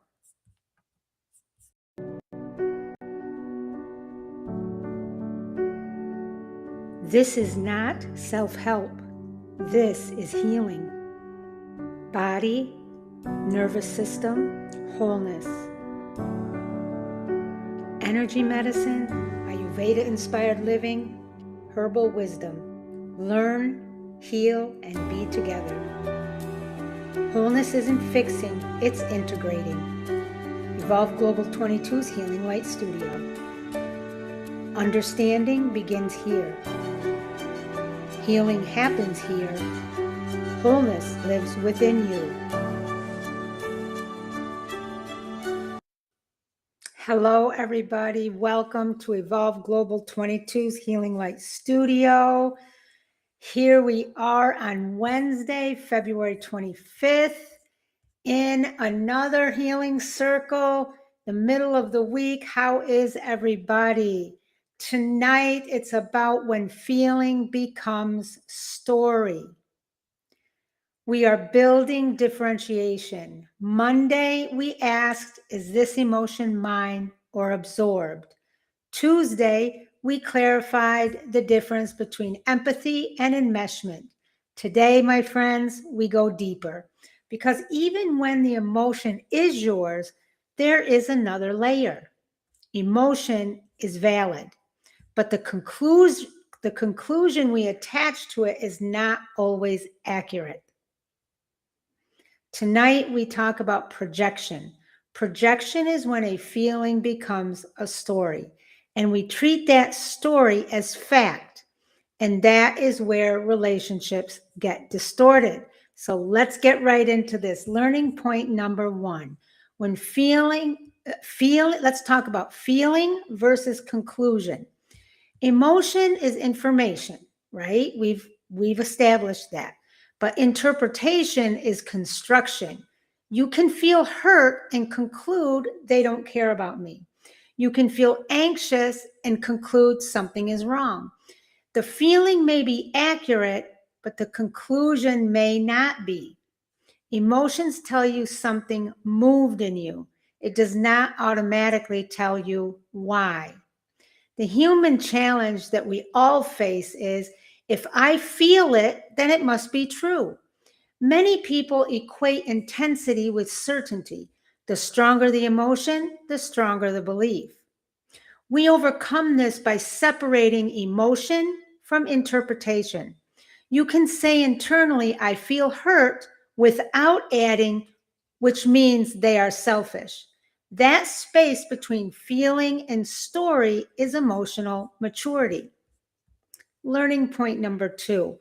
Old memory often fuels projection. The nervous system is predictive. It scans the present for similarity to the past. If someone's tone resembles an old wound, your body reacts before your mind evaluates. You may be responding to memory, not current reality. The human challenge is, it feels familiar, so it must be happening again. Familiar does not mean identical. Your body may react to echoes.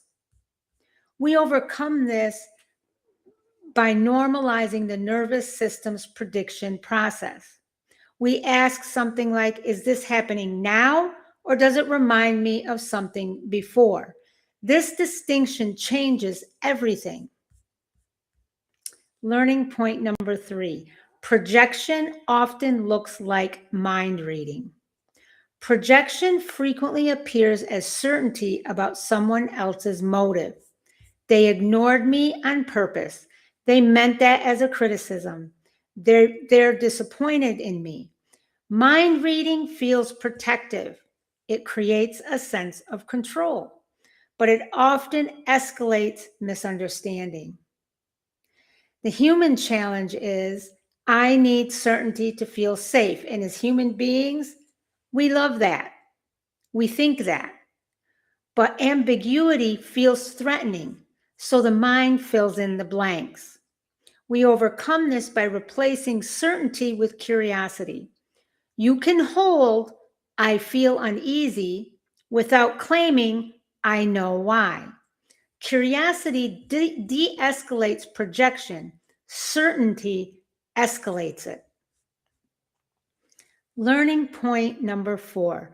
Projection escalates conflict. When emotion becomes accusation, connection breaks.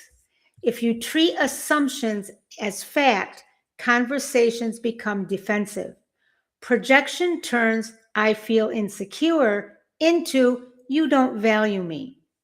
Projection turns, I'm overwhelmed, excuse me, into, you never support me. Escalation is often projection in disguise. The human challenge here for all of us is, if I don't say it directly, I'll lose power. That's how we feel.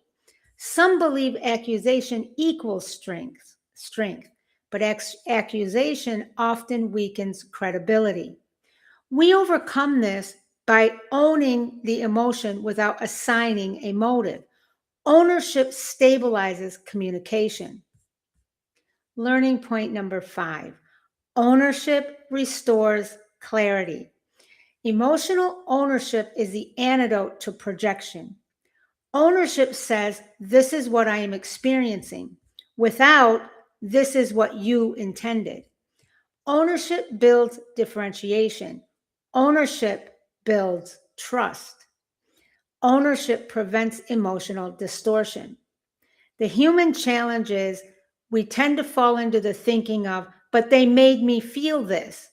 Yes, relationships do influence our emotion, but interpretations belong to you.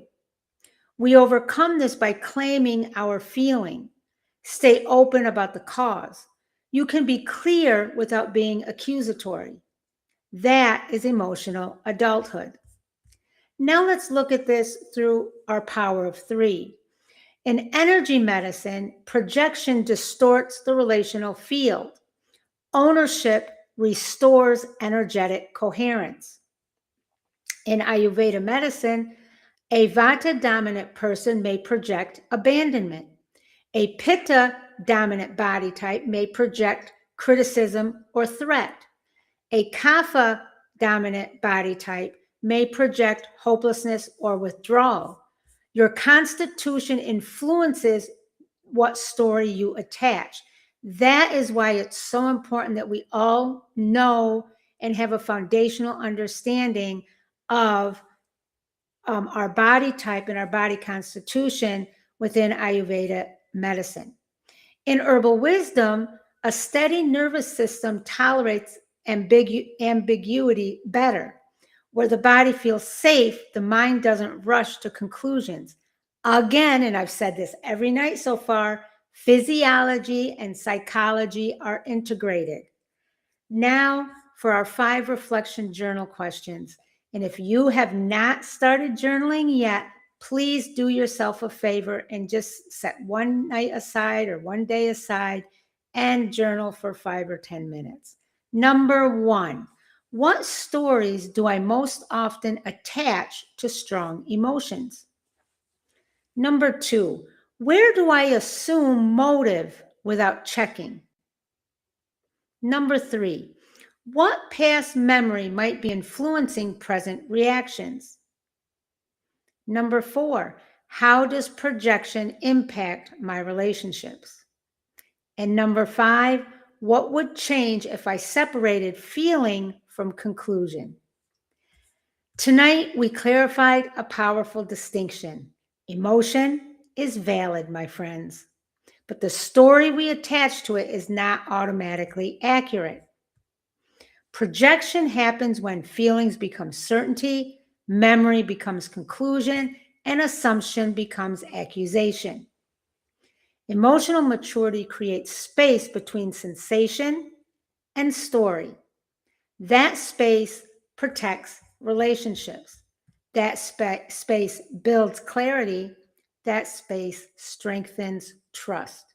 Projection collapses differentiation. Ownership, my friends, restores it. On YouTube, we introduce these frameworks. Inside Patreon, we deepen them. Inside Patreon, we practice ownership language, apply this to real conversations, break down projection patterns in detail, build emotional leadership steadily, and give you one-on-one support. If you are ready to build clarity instead of conflict, join us inside Evolve Global 22's Healing Circle on Patreon. Peace, love, and light to each of you. I love you all. I'll see you inside the circle.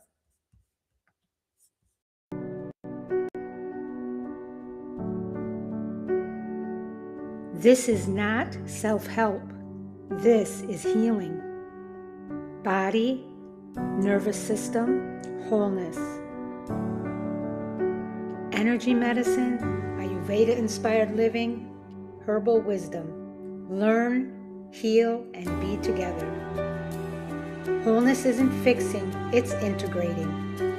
Evolve Global 22's Healing Light Studio. Understanding begins here. Healing happens here. Wholeness lives within you.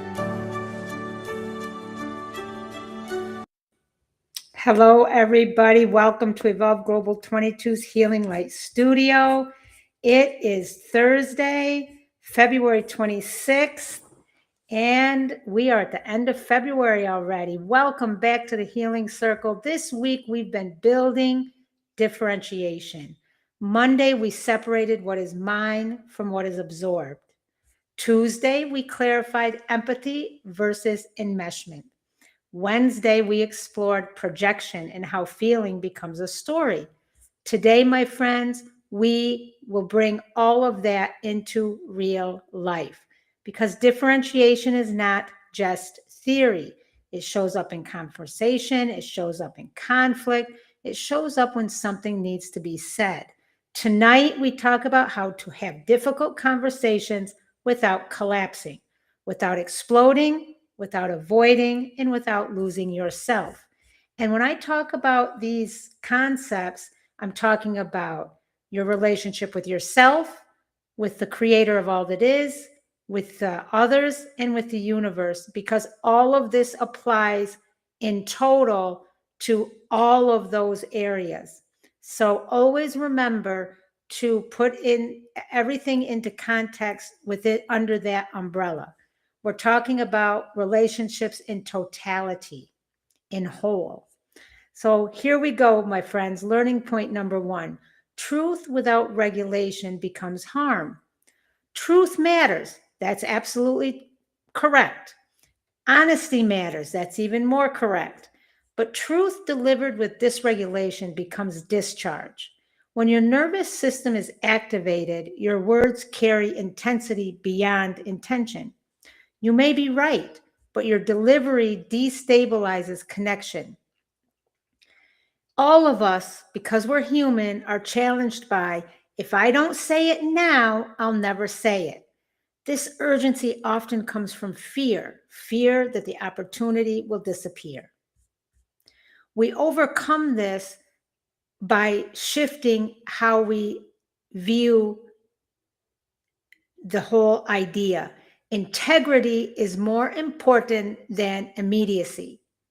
So if we function under the mindset of integrity is more important than immediacy, speaking from steadiness will strengthen credibility. Delayed regulation is not suppression, it is pacing. Truth plus regulation builds trust. Truth plus reactivity builds defense. Learning point number 2, my friends. Avoidance preserves peace short term, but creates distance. Some women especially lean toward explosion, others toward silence. Avoidance feels safer. You tell yourself it's not a big deal. I don't want conflict. I'll just let it go. But what often happens, resentment grows quietly, and resentment eventually leaks. As human beings, we are always challenged with the thinking of, I don't want to make things worse. Avoidance often disguises itself as maturity. What we need to do to overcome this is redefine conflict. Conflict is not collapse. Conflict is clarification. Avoidance preserves surface peace. Clarity preserves long-term safety. Learning point number 3. Boundaries are clarity, not punishment. Boundaries are not walls. They are information. They communicate, this is what works for me, this is what doesn't. When delivered clearly, boundaries stabilize relationships. When withheld, they create confusion. We need to avoid the natural human challenge that says, I feel mean setting boundaries. Many women in particular, and I was one of these women, equate boundaries with rejection. We overcome this by understanding that resentment is meaner than clarity. Silence creates emotional debt, and boundaries prevent it. Boundaries are not about controlling others, they are about communicating self. Learning point number 4. Kind plus direct is a skill. Many women have a tendency to over-explain in order to soften impact, or they undersay to avoid discomfort. But kindness and directness can coexist. Kindness does not require vagueness. Directness does not require aggression. You can say this hurt without attack. You can say I need something different without apology. One human challenge to this is we fear being disliked. We overcome this by understanding that clarity may disappoint someone, but confusion damages both people. Secure relationships tolerate directness. Learning point number 5. Repair matters more than a perfect delivery. No one delivers every conversation perfectly. What builds safety is not flawless execution. It is willingness to return, to clarify, to soften, or to adjust. We often feel shame after imperfect expression. I shouldn't have said it that way. We overcome this by returning sooner rather than later. Repair strengthens connection more than silence preserves it. Imperfect return heals more than it's been a long week. Imperfect return heals more than perfect avoidance. Now let's look at this from our power of 3 lens. In energy medicine, when communication is reactive, energy becomes scattered. When communication is regulated, energy becomes coherent. In Ayurveda, a Vata-dominant person may rush or over-explain. A Pitta-dominant person may intensify or sharpen. A Kapha-dominant person may avoid or withdraw. Understanding our constitution helps us adjust our delivery. In herbal wisdom, a steady nervous system supports steady speech. Nervine herbs and adaptogens build tolerance for difficult emotional conversations. Again, and I said this every single night this week, emotional maturity integrates body and communication.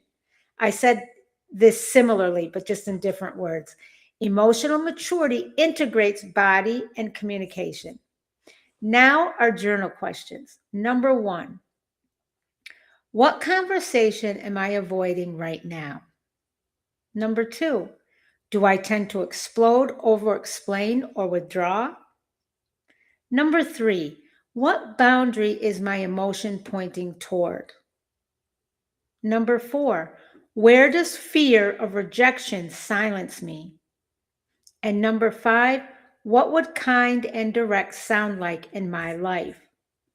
Tonight, my friends, we built a crucial relational skill. Difficult conversations are not the threat. Dysregulation is the threat. Avoidance is the threat. Unspoken resentment is the threat. Truth with regulation builds trust. Avoidance delays tension. Boundaries clarify expectations. Kind plus direct strengthens connection. Repair restores safety. Emotional maturity is not silence. It is regulated expression. And regulated expression builds resilient relationships. On YouTube, we introduce the framework. Inside Patreon, my friends, we deepen application. Inside Patreon, we break down communication language, we practice ownership-based phrasing, apply this to real-life dynamics, strengthen our emotional leadership over time. If you are ready to speak truth without collapse, join us inside Evolve Global 22's Healing Circle on Patreon. The link is in the description and in the first comment. Peace, love, and light to you all. I love every single one of you. I'll see you inside the circle.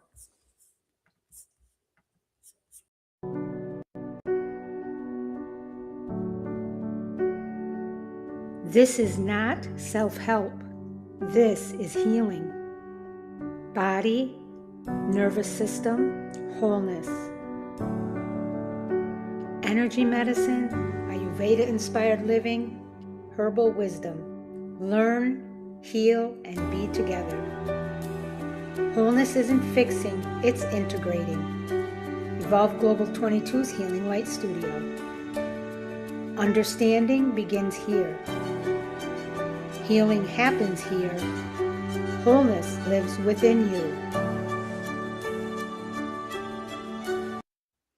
Hello, everybody. Welcome to Evolve Global 22's Healing Light Studio, our healing circle. It is the end of the second week of month 2, where we have been focusing on the E in Become, which is our foundation. E is for emotion, and today is Friday, February 27th, and let's get right into this. Again, welcome back to you. This week, we built something foundational. Monday, we separated what is mine from what is absorbed. Tuesday, we clarified empathy versus enmeshment. Wednesday, we distinguished feeling from projection. And Thursday, we talked about difficult conversations without collapse. Tonight, my friends, we integrate because differentiation is not just a skill, it becomes identity. Today, we talk about self-trust and emotional leadership. Leadership does not start in a room full of people. It starts in your nervous system. So let's get into this. Learning point number 1, ownership builds trust. When you own your emotions, you become predictable. Predictability builds safety. Ownership sounds like I felt hurt. I felt overwhelmed. I need clarity. Ownership does not blame. Ownership does not accuse. Ownership stabilizes. We are all challenged because we are human by thoughts like, but what if I am wrong? Many women especially, and I am guilty of this, many times in my life, we hesitate to claim emotion for fear of misjudging. We overcome this by understanding that ownership is not certainty. Ownership is honesty. You can say, "This is my experience," without claiming this is objective truth. Trust grows when people feel your steadiness, and self-trust grows when you stop abandoning your internal signals. Learning point number 2, differentiation reduces resentment. Resentment, my friends, grows when responsibility is unequal, when you carry others' emotions, when you silence your needs, when you overfunction. Differentiation redistributes emotional weight. You own yours, they own theirs. Now, again, what's the human challenge to this? We all struggle with this, but they need me. Yes, and helping does not require carrying. We overcome this because by gaining an understanding that support does not mean surrendering self. When you stop absorbing what is not yours, resentment decreases and relationships become cleaner. Resentment is often the symptom of blurred boundaries. Learning point number 3, clarity stabilizes connection. Confusion destabilizes relationships, unspoken expectations, unspoken hurt, unspoken boundaries. Clarity may feel uncomfortable initially, but clarity creates reliability. People know where they stand, and when people know where they stand, anxiety decreases. Now, of course, there's a human challenge to this. What if clarity disappoints them? Oftentimes, women especially, we think this way. We overcome this by understanding and seeing disappointment is not damage. False harmony damages more than honest clarity. Emotional leadership tolerates short-term discomfort for long-term stability. Learning point number 4, boundaries protect capacity. Your nervous system has limits. Your emotional bandwidth has limits. Your capacity has limits. Boundaries are not about control. They are about conversation. I'm sorry, they are about conservation. Whew, I always do that. When I get going, I always switch up words. So boundaries are not about control. They are about conservation. They protect energy. They protect steadiness. They protect integration. Now, oftentimes we may feel guilty for saying no. Guilt is often conditioning, not truth. Boundaries prevent burnout. Burnout harms everyone. Emotional leadership includes knowing your limits. This is why, my friends, it's so important that we know ourselves and we have a good relationship with ourselves first. Learning point number 5, integration happens through repetition. Differentiation is not one conversation. Self-trust is not one decision. Leadership is not one breakthrough. Integration happens through repeated ownership, repeated clarity, repeated repair, repeated return. Now, one of the greatest challenges to this that I see is we all regress sometimes, but when we do, we say, "Oh, I regress sometimes," and that's bad, quote unquote. And yes, it's true that we regress, but if that's normal and natural, that is not bad. We need to develop the understanding that growth is not linear. Regression is not failure, it is reinforcement. Every time you return to ownership, you strengthen the pattern. Repetition builds stability. Stability builds identity. So let's look at this from our power of 3 lens. In energy medicine, stable emotional boundaries create energetic coherence. Leadership feels steady, not chaotic. From an Ayurveda-inspired living perspective, A Vata dominant body type person builds steadiness through rhythm. A Pitta dominant body type person builds steadiness through softening control. And a Kapha dominant body type person builds steadiness through mobilizing clarity. From an herbal wisdom perspective, adaptogens support resilience over time. This is why it's so important to have your own natural plant-based medicine cabinet. Nervines support steadiness during relational stress. Physiology supports psychology. Integration is embodied. And now I kept this short tonight because it's Friday and I want you to launch into a wonderful weekend ahead. So here are our 5 reflection journal questions. Number 1, where have I practiced ownership this week? Number 2, what resentment might be pointing toward blurred boundaries? Number 3, where does clarity feel uncomfortable but necessary? Number 4, what boundary would protect my emotional capacity right now? And last, number 5, how can I build self-trust through consistent repetition? This week, my friends, we built emotional differentiation. We learned that not every emotion belongs to us. We clarified that empathy does not require fusion. We separated feeling from projection. We explored how to speak truth without collapse. And tonight we integrated the ARC. Ownership creates trust. Differentiation reduces resentment. Clarity stabilizes connection. Boundaries protect capacity, and repetition builds identity. Emotional leadership, my friends, is not loud. It is steady. It is the quiet strength of knowing what is yours and owning it, and communicating it clearly without collapse.